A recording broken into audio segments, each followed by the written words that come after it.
ಎಲ್ಲ ವೀಕ್ಷಕರಿಗೆ ನಮಸ್ಕಾರ. ಇತರರಿಗಾಗಿ ಯಾರು ಬದುಕಿರುತ್ತಾರೋ ಅವರೇ ನಿಜವಾಗಿ ಬದುಕಿರುವವರು, ಉಳಿದವರು ಬದುಕಿದ್ದು ಸತ್ತಂತೆ ಎಂಬ ಈ ವಿವೇಕಾನಂದರವರ ನುಡಿಯನ್ನ ನೆನೆಸ್ಕೊಂತ ರಸಾಯನ ಯುವರಂಗ ಸಂಸ್ಥೆ ಜಿಗಣೆಯಲ್ಲಿ ಅರ್ಪಿಸುವಂತಹ ನಮ್ಮೂರ ಸೇವಾರತ್ನ ಪ್ರಶಸ್ತಿಯನ್ನ ಪ್ರತಿ ವರ್ಷನೂ ಸಹ ಸ್ವಾಮಿ ವಿವೇಕಾನಂದ ಜಯಂತಿಯ ಪ್ರಯುಕ್ತ ಹಾಗೂ ರಾಷ್ಟ್ರೀಯ ಯುವ ದಿನದ ಪ್ರಯುಕ್ತ ಜಿಗಣೆಹಳ್ಳಿಯಲ್ಲಿ ವಿವಿಧ ಕ್ಷೇತ್ರಗಳಲ್ಲಿ ಸೇವೆಯನ್ನ ಸಲ್ಲಿಸಿದಂತಹ ಮಹನೀಯರಿಗೆ ಈ ಒಂದು ಪ್ರಶಸ್ತಿಯನ್ನ ನೀಡ್ತಾ ಬಂದಿದ್ದೇವೆ. ಅದೇ ರೀತಿ ಈ ಬಾರಿ ಈ ಪ್ರಶಸ್ತಿಗೆ ಆಯ್ಕೆಯಾದಂಥವರು ಯಾರಪ್ಪ ಅಂದ್ರೆ ಶ್ರೀಯುತ ಪೊಲೀಸ್ ಮಲ್ಲಯ್ಯನವರು. ಇವರು ಸಹಾಯಕ ಉಪ ನಿರೀಕ್ಷಕರಾಗಿ ಸೇವೆಯನ್ನ ಸಲ್ಲಿಸಿರ್ತಾರೆ. ಒಬ್ಬ ಸೈನಿಕ ದೇಶವನ್ನ ಕಾದರೆ ದೇಶದ ಗಡಿಯಲ್ಲಿ ಅವನು ಸೇವೆಯನ್ನ ಸಲ್ಲಿಸಿದರೆ, ಒಬ್ಬರು ಆರಕ್ಷಕರು ದೇಶದ ಆಂತರಿಕ ಭದ್ರತೆಯಲ್ಲಿ ತಮ್ಮದೇ ಆದಂತಹ ಒಂದು ಸೇವೆಯನ್ನ ನೀಡ್ತಾ ಇರ್ತಾರೆ ಮತ್ತೆ ತಮ್ಮ ಜೀವನವನ್ನ ಮುಡುಪಾಗಿರ್ತಾರೆ. ಅಂತಹ ಆರಕ್ಷಕರಾದಂತಹ ಶ್ರೀಯುತ ಪೊಲೀಸ್ ಮಲಯ್ಯನವರಿಗೆ ನಿಮ್ಮೆಲ್ಲರ ಪರವಾಗಿ ಹಾಗೂ ಈ ಒಂದು ಕಾರ್ಯಕ್ರಮದ ಪರವಾಗಿ ಆತ್ಮೀಯವಾದ ಸ್ವಾಗತ ಕೊಡ್ತೇನೆ ಸರ್. ನಮಸ್ತೆ, ಈ ಒಂದು ಕಾರ್ಯಕ್ರಮಕ್ಕೆ ಸ್ವಾಗತ ಸರ್. ನಿಮ್ಮ ಬಗ್ಗೆ ತುಂಬಾನೇ ನಾವು ಕೇಳಿದ್ವಿ. ನೀವು ಕರ್ತವ್ಯದಲ್ಲಿದ್ದಾಗ ಕರ್ತವ್ಯವನ್ನ ಮಾಡುವುದ್ರ ಜೊತೆಗೆ ಒಂದಷ್ಟು ನಾನೊಬ್ಬ ನಾಗರಿಕನಾಗಿ ನನ್ನ ಜವಾಬ್ದಾರಿಗಳೇನು, ನನ್ನ ಕರ್ತವ್ಯಗಳೇನು ಅಂತ ಹೊರತುಕೊಂಡು ಸಮಾಜಕ್ಕೆ ನಿಮ್ಮದೇ ಆದಂತಹ ಒಂದು ಕೊಡುಗೆಗಳನ್ನು ನೀಡ್ತಾ ಬಂದಿದ್ದೀರಾ ಸರ್. ನೀವು ಪ್ರಥಮವಾಗಿ ಪೊಲೀಸ್ ಇಲಾಖೆಗೆ ಸೇರಿದಂತ ವರ್ಷ ಯಾವುದು ಸರ್? 1974 April 24 sir. ಆ ಸಂದರ್ಭದಲ್ಲಿ ಈ ನೇಮಕಾತಿ ವಿಧಾನಗಳು ಇದ್ವಲ್ಲ ಸರ್, ಈ ಪೊಲೀಸ್ ಇಲಾಖೆಗೆ ನೇಮಕಾತಿ ವಿಧಾನಗಳು ಯಾವ ರೀತಿ ಇತ್ತು ಸರ್? ನೀವು ಎಂಪ್ಲಾಯ್ಮೆಂಟ್ ನಂಬರ್ ಅಲ್ಲಿಂದ ನಮ್ಗೆ ಸೆಲೆಕ್ಷನ್ ಮಾಡಿ SP ಆಫೀಸಿಗೆ ಕಳಿಸ್ತಾರೆ. ಅವರು ಕೆಲವು ಹಂತದಲ್ಲಿ ನಮ್ಮನ್ನು ಪರೀಕ್ಷೆ ಮಾಡಿದ್ರು. ಆ ನಂತರ ಸೆಲೆಕ್ಷನ್ ಮಾಡ್ಕೊಂಡು ನಮಗೆ ನೌಕರಿನ ಅವಾಗಲೂ ಈ ತರ ಫಿಸಿಕಲ್ ಟ್ರೈನಿಂಗ್ಸ್ ಇವೆಲ್ಲ ಇದ್ವು? ಎಲ್ಲ ಇತ್ತು. ಅಂದ್ರೆ ತುಂಬಾ ಕಷ್ಟವಾದ ಟ್ರೈನಿಂಗ್ಸ್ ಈಗಿಗಿಂತಲೂ ಟಫ್ ಆಗಿನ ಸಂದರ್ಭದಲ್ಲಿ. ಸರ್, ನೀವು ಆ ಟ್ರೈನಿಂಗ್ ಪಡ್ಕೋಬೇಕಾದ್ರೆ ಯಾವ ತರ ಬಿಟ್ಟು ಬರಬೇಕು ಅಂತ ಯಾವ ತರ ಅನ್ಸಿದೆ ಸರ್? ಖಂಡಿತ ಫಸ್ಟ್ ನಾವು ಟ್ರೈನಿಂಗ್ ಹೋದಾಗ ಒಂದು 15 ಡೇಸ್ ಆದ್ಮೇಲೆ ನನಗೆ ಇಲಾಖೆ ಬೇಡ ಬಿಟ್ಟು ಹೋಗೋಣ ಅಂತ ಅನ್ನಿಸ್ತು. ಆ ನಂತರ ಮನೆಗೆ ಒಂದು ಲೆಟರ್ ಕರೆಸ್ಪಾಂಡೆನ್ಸ್ ಮಾಡಿದಾಗ ಮತ್ತೆ ನಂತರ ನನ್ನ ಹಿರಿಯರಾದ ಶಿವಣ್ಣ ಅಂತ ನಮ್ಮ ಇಲಾಖೆಯಲ್ಲಿ ನಮ್ಮೂರಿದ್ದು, ಅಲ್ಲಿ ನಮ್ಮ ಫಾದರ್ ಹೋಗಿ ಅವ್ರನ್ನ ಸೆಲೆಕ್ಷನ್ ಮಾಡ್ಕೊಂಡು ಇಲ್ಲ ನಾನು ಹೇಳ್ತೀನಿ. ಅವ್ರು ನನಗೆ ಫೋನ್ ಮಾಡಿ ಹೇಳಿದ್ರು, ಬೇಡ ನನಗೂ ಹಾಗಾಗಿತ್ತು ಒಂದು ಸ್ವಲ್ಪ ದಿವಸ, ಸರಿ ಹೋಗುತ್ತೆ, ನೀವು ಅದನ್ನ ಬಿಟ್ಟು ಬರೋದು ಬೇಡ ಅಂತ ನನಗೆ ಸಜೆಷನ್ ಕೊಟ್ಟಾಗ ನಾನು ಮುಂದುವರಿಸಿದೆ. ಸರ್, ನೀವು ಪ್ರಾರಂಭದಲ್ಲಿ ನೀವು ಸೇವೆ ಸೇರಿದಾಗ ನಿಮ್ಮ ಒಂದು ಮಾಸಿಕ ಸಂಬಳ, ತಿಂಗಳ ಸಂಬಳ ಎಷ್ಟಿತ್ತು ಸರ್? 340 ರೂಪಾಯಿ. ನೋಡಿ, ಆ ಸಂದರ್ಭದಲ್ಲಿ 340 ರೂಪಾಯಿ ಸರ್. ಅಂದ್ರೆ ಯಾವ 1974 ಸರ್. ಮತ್ತೆ ನೀವು ಮೊದಲ ಬಾರಿಗೆ ಸೇವೆ ಸಲ್ಲಿಸಿದಂತಹ ಒಂದು ಸ್ಟೇಷನ್ ಯಾವ ಸರ್? ನಂದು ಫಸ್ಟ್ ಪಂಚನಹಳ್ಳಿ ಇತ್ತು. ನಾನು ಟ್ರೈನಿಂಗ್ ಮುಗಿಸ್ಕೊಂಡು ಬಂದ ನಂತರ ನಮ್ಮ ಒಂದು ಬ್ಯಾಚಿನ 3 ಜನ ಹುಡುಗರು ನಾವೆಲ್ಲ ಅವಾಗ ಟೌನ್ ಸರ್ವಿಸ್ ಕೊಟ್ಟು ಸಿಂಗ ಅಂತ ಇದ್ರು. ನಮ್ಮ ಆಕ್ಟಿವಿಟೀಸ್ ನೋಡ್ಬಿಟ್ಟು SP ಗೆ ಟೌನ್ ಸ್ಟೇಷನ್ಗೆ ಶಿಫ್ಟ್ ಮಾಡ್ಕೊಂಡು ಅಲ್ಲಿ ನಾನು 4 ವರ್ಷ ವರ್ಕ್ ಮಾಡಿದೆ. ಯಾವ ಟೌನ್ ಸರ್? ಕಡೂರು ಟೌನ್ ಅಲ್ಲ, ಚಿಕ್ಕಮಗಳೂರು ಟೌನ್. ಅಲ್ಲಿ ನಾವು 4 ವರ್ಷ ಆದ ನಂತರ ಮತ್ತೆ 4 ವರ್ಷಕ್ಕೆ ನಮ್ಮ ಸರಿ ವರ್ಗಾವಣೆ ಇರ್ತದೆ. ಅದು ಚಿಕ್ಕಮಗಳೂರಲ್ಲೇ ಗ್ರಾಮಾಂತರ ಠಾಣೆಯಿಂದ ಮಾಣೆ ಅಂತ ಸಲ್ಲಿಸ್ಬಿಟ್ಟಿದ್ರು. ನಮ್ಮ ಕೆಲವು ಅವ್ರಿಗೆ ಬೇಕಾದ ವರ್ಕರ್ಗಳನ್ನ ಆಸ್ಕೊಂಡು ತಗೊತಾರೆ. ಅದನ್ನು ನನ್ನ ಒಬ್ಬನ ಅವರು ಮತ್ತೆ SP ಗೆ ಗ್ರಾಮಾಂತರ ಠಾಣೆಗೆ ವರ್ಗಾವಣೆ ಮಾಡ್ಕೊಂಡ್ರು. ಅಲ್ಲಿ ನಾನು 5 ವರ್ಷ ವರ್ಕ್ ಮಾಡಿದೆ. 5 ವರ್ಷ ವರ್ಕ್ ಮಾಡಿದ. ಅಲ್ಲಿಂದ ಮತ್ತೆ ನೆಕ್ಸ್ಟ್ ಕಳಸದಲ್ಲಿ ನಾನು 6 ವರ್ಷ ವರ್ಕ್ ಮಾಡಿದೆ. ಅದರಲ್ಲಿ ನನಗೆ ಎಲ್ಲೂ ಸಹ ಕೆಲಸದಲ್ಲಿ ಕಷ್ಟ ಅಂತ ಅನಿಸಲಿಲ್ಲ.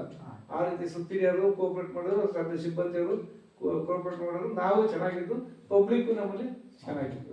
ಹಾಗಾಗಿ ಸರ್ವಿಸ್ನಲ್ಲಿ ಯಾವುದೇ ಎಡರು ಬರಲಿಲ್ಲ. ಹಾಗೆ ನಾನು ಸರ್ವಿಸ್ ಮಾಡೋದು ಗೊತ್ತಾಗಲಿಲ್ಲ. ಕಳಸದಲ್ಲಿ ಎಷ್ಟು ವರ್ಷ ಸರ್ವಿಸ್ ಮಾಡಿದ್ದೆ? ಕಳಸದಲ್ಲಿ ನಾನು 6 ವರ್ಷ ಕಾನ್ಸ್ಟೇಬಲ್ ಆಗಿದ್ದೆ, ಮತ್ತೆ 2 ವರ್ಷ ಹೆಡ್ ಕಾನ್ಸ್ಟೇಬಲ್ ಆಗಿದ್ದೆ. ಕಳಸದಲ್ಲೇ ಅಲ್ಲೇ ನಿಮಗೆ ಪ್ರಮೋಷನ್ಸ್ ಆಗಿದೆ?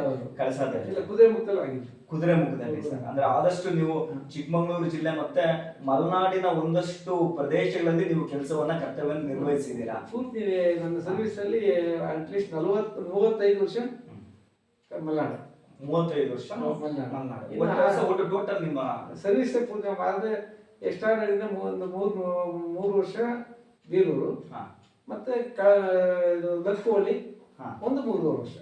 ಎಲ್ಲ ಒಟ್ಟಾರೆ ಎಲ್ಲ ಮಲೆನಾಡಿನ ನೀವು ಸೇವೆಯನ್ನ ಸಲ್ಲಿಸಿರಂಥದ್ದು ಸರ್. ನೀವು ಕುದುರೆಮುಖ ಅಂತ ಹೇಳಿದ್ರೆ ಸೊ ಕುದುರೆಮುಖದಲ್ಲಿ ಎಷ್ಟು ವರ್ಷ ಸೇವೆ ಸಲ್ಲಿಸಿದ್ರಿ ಸರ್? ನಾನು ಕುದುರೆಮುಖದಲ್ಲಿ ಒಟ್ಟು 9 ವರ್ಷ ಸರ್ವಿಸ್ ಮಾಡಿದೆ. ಸರ್, ಆ ಸಂದರ್ಭದಲ್ಲಿ ನಿಮಗೆ ಕುದುರೆಮುಖದಲ್ಲಿ ಅವಾಗೆಲ್ಲ ಕಬ್ಬಿಣದ ಗಣಿಗಾರಿಕೆ ನಡೀತಾ ಇತ್ತು ಅನ್ಸುತ್ತೆ ಸರ್. ಆವಾಗಿನ ಚಿತ್ರಣ ಮತ್ತೆ ಈಗಿನ ಚಿತ್ರಣ ನೋಡೋದು ತುಂಬಾ ಬದಲಾವಣೆ ಆಗಿದೆ ಅನ್ಸುತ್ತಲ್ಲ ಸರ್? ಜಗಜಾಂತರ ಅವಾಗ ಕುದುರೆಮುಖ ಅಂದ್ರೆ ಬೆಂಗಳೂರು ಸಿಟಿಯಲ್ಲೂ ಸಹ ಅಕಾಮಿಡೇಷನ್ ಸಹ ಎಜುಕೇಶನ್ ಸಿಗ್ತಿರಲಿಲ್ಲ. ಅಷ್ಟು ಕಂಪನಿಯವರು ಎಂಪ್ಲಾಯೀಸ್ಗಳಿಗೆ ಮತ್ತೆ ನಮ್ಮ ಸ್ಟೇಟ್ ಗೌರ್ಮೆಂಟ್ ಎಂಪ್ಲಾಯೀಸ್ಗೂ ಕೋಪರೇಟ್ ಕೊಟ್ಟು ಫ್ರೀ ಕ್ವಾರ್ಟರ್ಸ್ ಕೊಡ್ತಿದ್ರು. ಮತ್ತೆ ಎಲ್ಲ ಇದರಲ್ಲೂ ಈ ಸ್ವತಂತ್ರ ದಿನಾಚರಣೆ ಅಂತಂತ ಒಳ್ಳೊಳ್ಳೆ ಹಬ್ಬದಲ್ಲಿ ಭಾರಿ ನಮ್ಮ ಸ್ಟೇಷನ್ಗೆ ಕೋಪರೇಷನ್ ಕೊಟ್ಟು ಮತ್ತೆ ಅದರಲ್ಲಿ ಖರ್ಚು ವೆಚ್ಚವನ್ನು ಸಹ ನೋಡ್ಕೊಂಡು ಸಾಕ್ತಿದ್ವಿ. ಆ ರೀತಿ ಮತ್ತೆ ಅಲ್ಲಿ ವರ್ಕು ಅಷ್ಟು ಇರಲಿಲ್ಲ, ಭಾರಿ ಆರಾಮ್ ವರ್ಕು, ಡಿಸೆಂಟ್ ಪ್ಲೇಸ್ ಅದು ಕುದುರೆಮುಖ, ಡಿಸೆಂಟ್ ಪ್ಲೇಸ್. ಎಲ್ಲ ಆ ಸಂದರ್ಭದಲ್ಲಿ ಆ ಗಣಿಗಾರಿಕೆ ಎಲ್ಲ ನಡೀತಾ ಇತ್ತಲ್ಲ ಕುದುರೆಮುಖದಲ್ಲಿ. ಸೊ ಅಲ್ಲಿರಂತ ಎಲ್ಲ ವರ್ಕರ್ಸ್ ಅವ್ರು ನಮ್ಮ ಕರ್ನಾಟಕದವರ ಇಲ್ಲ ಬೇರೆ ರಾಜ್ಯದಿಂದ ಬಂದವರ?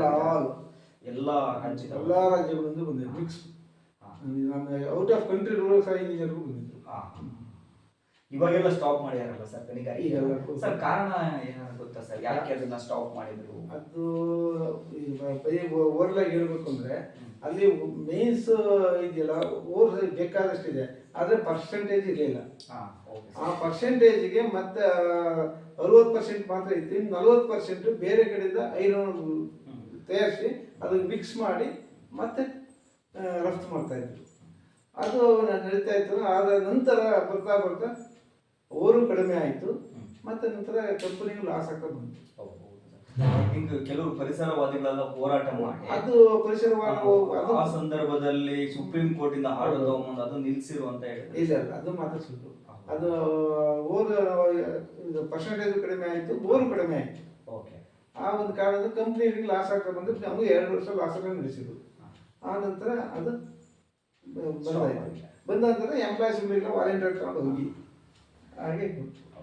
ಸರ್, ಈಗ ನಿಮ್ಮ ಜೀವನದಲ್ಲಿ, ನಿಮ್ಮ ಕರ್ತವ್ಯದ ಜೀವನದಲ್ಲಿ ಅಂದ್ರೆ ಒಂದು ರೋಚಕ ಘಟನೆಗಳು ಅಂತ ಹೇಳ್ತಾರೆ ಗೊತ್ತಾ, ಈಗ ಮರೆಯಲಾಗದ ಘಟನೆಗಳು ಅಂತ ಹೇಳ್ತಾರೆ, ಆ ಥರ ಯಾವ್ದಾದ್ರು ಘಟನೆಗಳು ನಿಮ್ಮ ಜೀವನದಲ್ಲಿ? ಇಂಡಿವಿಜುವಲ್ ವರ್ಕ್ ಇಲ್ಲ, ನಾವೇನು ಅಂತ ಕೆಲಸ ಮಾಡಿದ್ರು ಬ್ಯಾಟಲಿಯನ್ ನಮ್ಮ ಸ್ಟೇಷನ್ ಒಟ್ಟು ಸಿಬ್ಬಂದಿಗಳು ಮಾಡಿರ್ತೀವಿ.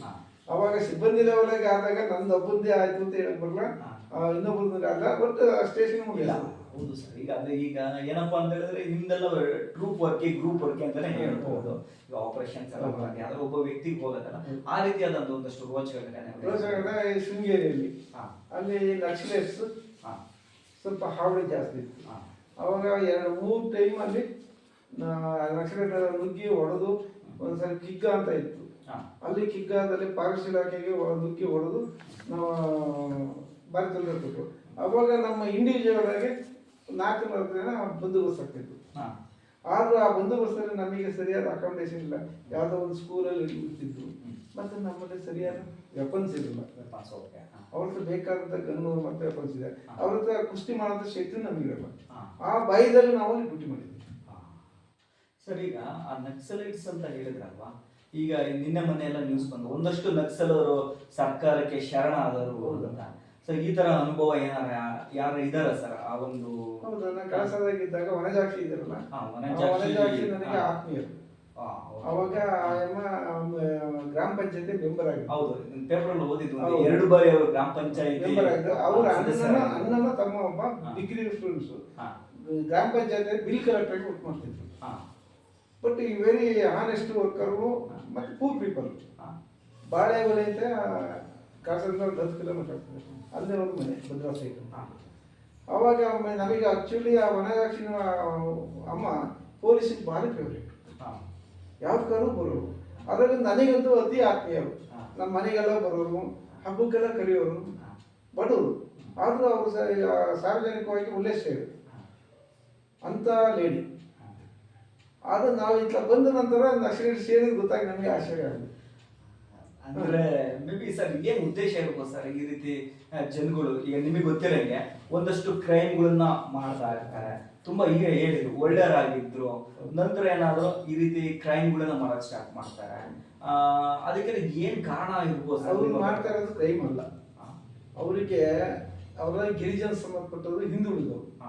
ಕುದುರೆಮುಖದಲ್ಲಿ ಗಣಿಗಾರಿಕೆ ಆದಾಗ ಇವ್ರದೆಲ್ಲ ಲ್ಯಾಂಡ್ಸ್ ಆಕ್ರಮಣ.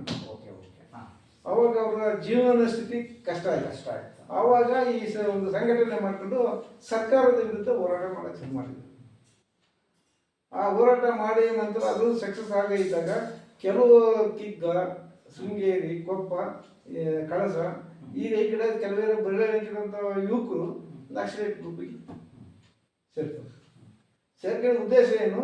ಸರ್ಕಾರದಿಂದ ನಮಗೆ ಜೀವನಕ್ಕೆ ಒಂದು ಒಳ್ಳೆ ದಾರಿ ಸಿಗಬೇಕು. ಈಗ 25 ವರ್ಷ ಆಯಿತು, ಅಲ್ಲಿಂದಲೂ ಅದೇ ಮಟ್ಟದಲ್ಲಿ. ಅದ್ರ ಮಧ್ಯೆ ನಾವು ಶೃಂಗೇರಿ ಇದ್ದಾಗ ಒಂದು 4 ಜನ ನಕ್ಸಲೈಟ್ ಶರಣರು.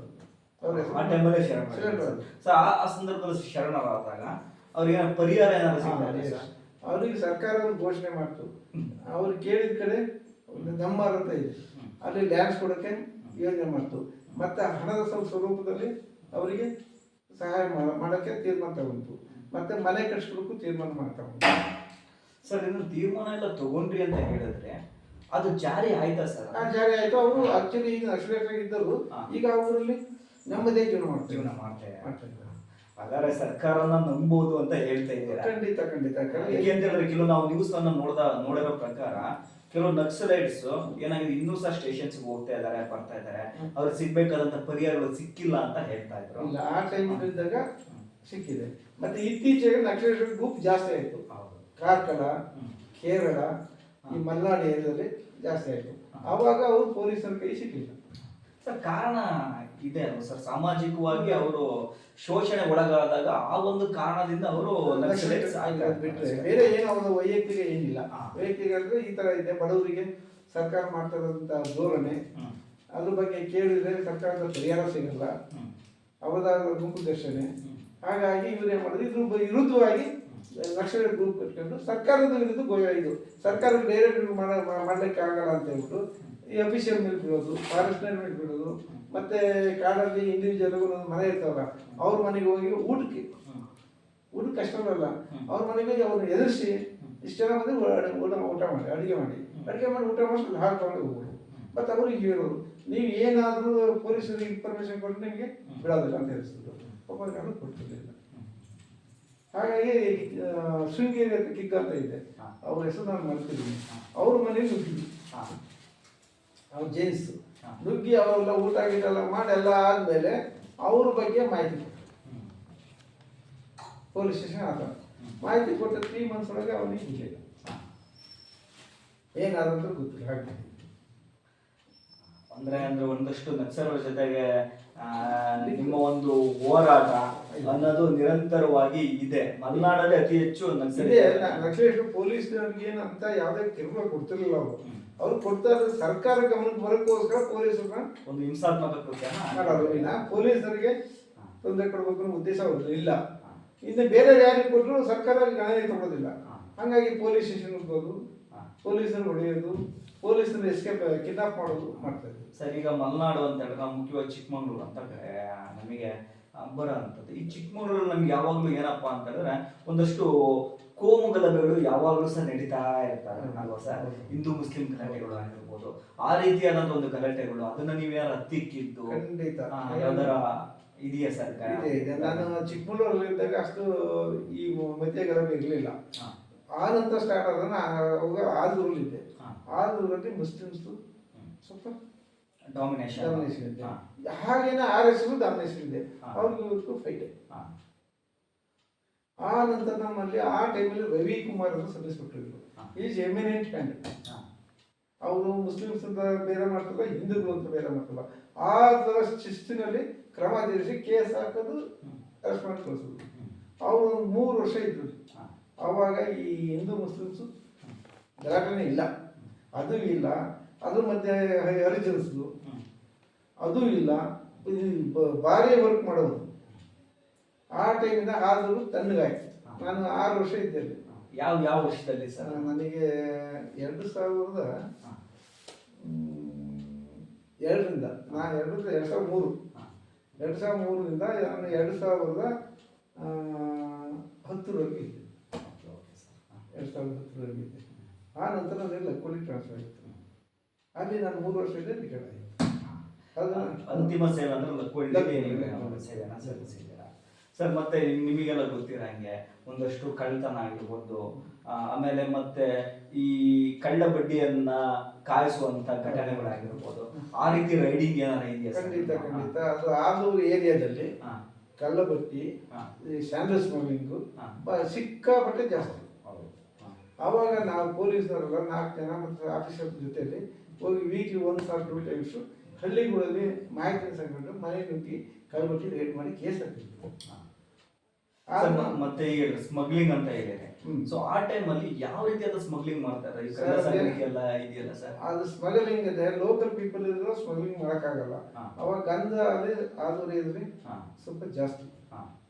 ಆ ಗಂಧನ ಹಳ್ಳಿ ರೈತರುಗಳಿಗೆ ಕೂಲಿ ಕಾರ್ಮಿಕರು ಕಡಿದು ಸ್ಟಾಕ್ ಮಾಡಿಟ್ಬಿಟ್ಟು ಕೇರಳ ಏಜೆನ್ಸಿ ಕಡೆಯಿಂದ ಮತ್ತೆ ಕೇರಳ ಮಂಗಳೂರು ಕಡೆ ಸೈಡಿಗೆ ಮಾಹಿತಿ ಕೊಡ್ತಿದ್ರು. ಅವ್ರಿಗೆ ಪರಿಚಯ ಮಾಡಿಕೊಂಡು ನೈಟ್ ಒಂದು ವೆಹಿಕಲ್ ತಗೊಂಡು ಅಂಥದ್ದನ್ನು ನಾವು ಒಂದು 10% ರೈಡ್ ಮಾಡಿರ್ಬೋದು. 90% ರೈಡ್ ಮಾಡೋಕ್ಕಾಗಿಲ್ಲ.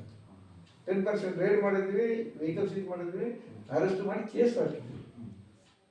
ಮತ್ತು ಉಳಿದ್ರಿಂದ 90% ಆಗೋದಿಲ್ಲ. ಯಾವ ಟೈಮಲ್ಲಿ ಬರ್ತಾರೆ, ಹೆಂಗೆ ಬರ್ತಾರೆ ಅಂತ ಹೇಳಕ್ಕೆ ಬರೋದಿಲ್ಲ. ಸರ್ ಮತ್ತೆ ಈಗ ಮಲೆನಾಡು ಅಂತಾರೆ ಅತಿ ಹೆಚ್ಚು ಪ್ರಾಣಿಗಳೆಲ್ಲ ಇರ್ತಾರಲ್ಲ, ಆ ಸಂದರ್ಭದಲ್ಲಿ ಯಾರಾದರೂ ಪ್ರಾಣಿಗಳನ್ನ ಬೇಟೆ ಆಡೋದಕ್ಕೆ ಏನಾರ ಬರ್ತಾ ಇದ್ರ ಹೇಳ್ತಾರೆ? ಅವಾಗ ಫಾರೆಸ್ಟ್ ಆಕ್ಟ್ ಅಂತ ಅರಣ್ಯ ಸಂರಕ್ಷಣಾ ಕಾಯ್ದೆ ಅಂತ ಇತ್ತು. ಆಮೇಲೆ ಮತ್ತೆ ವನ್ಯಜೀವಿ ಸಂರಕ್ಷಣಾ ಕಾಯ್ದೆಗಳು ಅವಾಗೆಲ್ಲ ಜಾರಿಯಾಗಿತ್ತು. ಆ ಸಂದರ್ಭದಲ್ಲಿ ಆ ತರ ಏನಾರ ಇತ್ತು. ಒಂದ್ಸಲ ನಾವು ಕುದುರೆಮುಖ ಇರ್ಬೇಕಾದ್ರೆ ಬಾಳೆ ಒಂದು ಮುಸ್ಲಿಮ್ಸ್ ಒಂದು 4-5 ಜನ ಜೀಪಲ್ಲಿ ಬಂದರು. ಜೀಪಲ್ಲಿ ಕುದುರೆಮುಖ ಭಗವತಿ ಏರಿಯಾದಲ್ಲಿ ಅವರು ಈ ಕಡು ಕೋಣ ಶಿಕಾರಿ ಮಾಡಿದ್ದಾರೆ ಸರ್. ಕಡು ಅಂತೇಳಿ ಜಿಂಕೆಯಿಂದ ಕಡವೆ ಮತ್ತೆ ಇನ್ನ ಏನು ಕಾಡು ಕೋಣ ಅಲ್ಲಿ ಜಾಸ್ತಿ ಅದನ್ನ ಬಂದು ಶಿಕಾರಿ ಮಾಡ್ತಾ ಇದ್ರು. ಒಂದು ಸರಿ 4 ಜನ ಬಂದು ಶಿಕಾರಿ ಮಾಡಬೇಕಾದ್ರೆ ಬಾಳೆಹೊನ್ನೂರು ಒಬ್ಬ 4 ಜನ ಸೇರಿಕೊಂಡು ಗನ್ ಸೆಟ್ಟಲ್ಲಿ ಹೋಗ್ಬಿಟ್ಟ. ಅವ್ರವ್ರಿಗೆ ಶಿಕಾರಿ ಮಾಡೋಕೆ ಅಂದ್ರೆ ಅವ್ರವರೇ ಶೂಟೌಟ್ ಮಾಡ್ಕೊಂಡು ಶಿಕಾರಿ ಹೊಡೆಯಕ್ಕೆ ಹೋಗ್ಬಿಟ್ಟು ಅವ್ನಿಗೆ ಬೈಬಿಸ್ ಆಗಿದ್ರು. ಅವಾಗ ಅವರೆಲ್ಲ ಪೂರ್ತಿ ಮುಸ್ಲಿಮ್ಸೆ. ಅವಾಗ ಫಾರೆಸ್ಟ್ ಇಲಾಖೆ ಮತ್ತು ನಮ್ಮ ಇಲಾಖೆ ಜಾಯಿಂಟ್ ಆಗಿ ಅವ್ರನ್ನ ರೇಡ್ ಮಾಡಿ ಅರೆಸ್ಟ್ ಮಾಡಿ ಮತ್ತು ಅವರು ಹೊಡೆದ ಕಾಡಿನ ಅದನ್ನು ಮಾಂಸ ಎಲ್ಲ ಸೀಸ್ ಮಾಡಿ ಕೇಸ್ ಹಾಕಿದ್ರು. ಆ ಕೇಸ್ ಹಾಕಿದ ಮೇಲೆ ಆ್ಯಕ್ಚುಲಿ ಆ ಏರಿಯಾಕ್ಕೆ ಶಿಕಾರಿದಾರರು ಕಡಿಮೆ ಆಯಿತು. ಮತ್ತು ನಂತರ ಫಾರೆಸ್ಟ್ ಇಲಾಖೆಗಳು ಜಾಸ್ತಿ ಬಂದೋಬಸ್ತ್ ಮಾಡಿದ್ರು. ಅವಾಗ ಶಿಕಾರಿ ಅನ್ನೋದು ಆ ಕಡೆ ಬರೋಂಗಿಲ್ಲ. ಚೆಕ್ ಪೋಸ್ಟ್ ಮಾಡಿದ್ರು, ಸ್ವಲ್ಪ ಕಡೆ ಚೆಕ್ ಪೋಸ್ಟ್ ಮಾಡಿದ್ರು. ಯಾವ ವೆಹಿಕಲ್ ಚೆಕ್ ಮಾಡಿದ್ರು, ಯಾವ ಡೇ ಆ್ಯಂಡ್ ನೈಟು ಚೆಕ್ ಮಾಡ್ತಾರೆ. ಅದು ಆ್ಯಕ್ಚುಲಿ ಆ ಒಂದು ಅಫೆನ್ಸ್ ತಪ್ಪೋಯ್ತು. ಸರ್ ಇವಾಗೆಲ್ಲ ತುಂಬಾನೇ ಕಷ್ಟ ಅಲ್ಲ ಸರ್? ಆ ಥರ ಇವಾಗೆಲ್ಲ ಮಾಡಂಗೆ ಇಲ್ಲ ಅಲ್ಲ?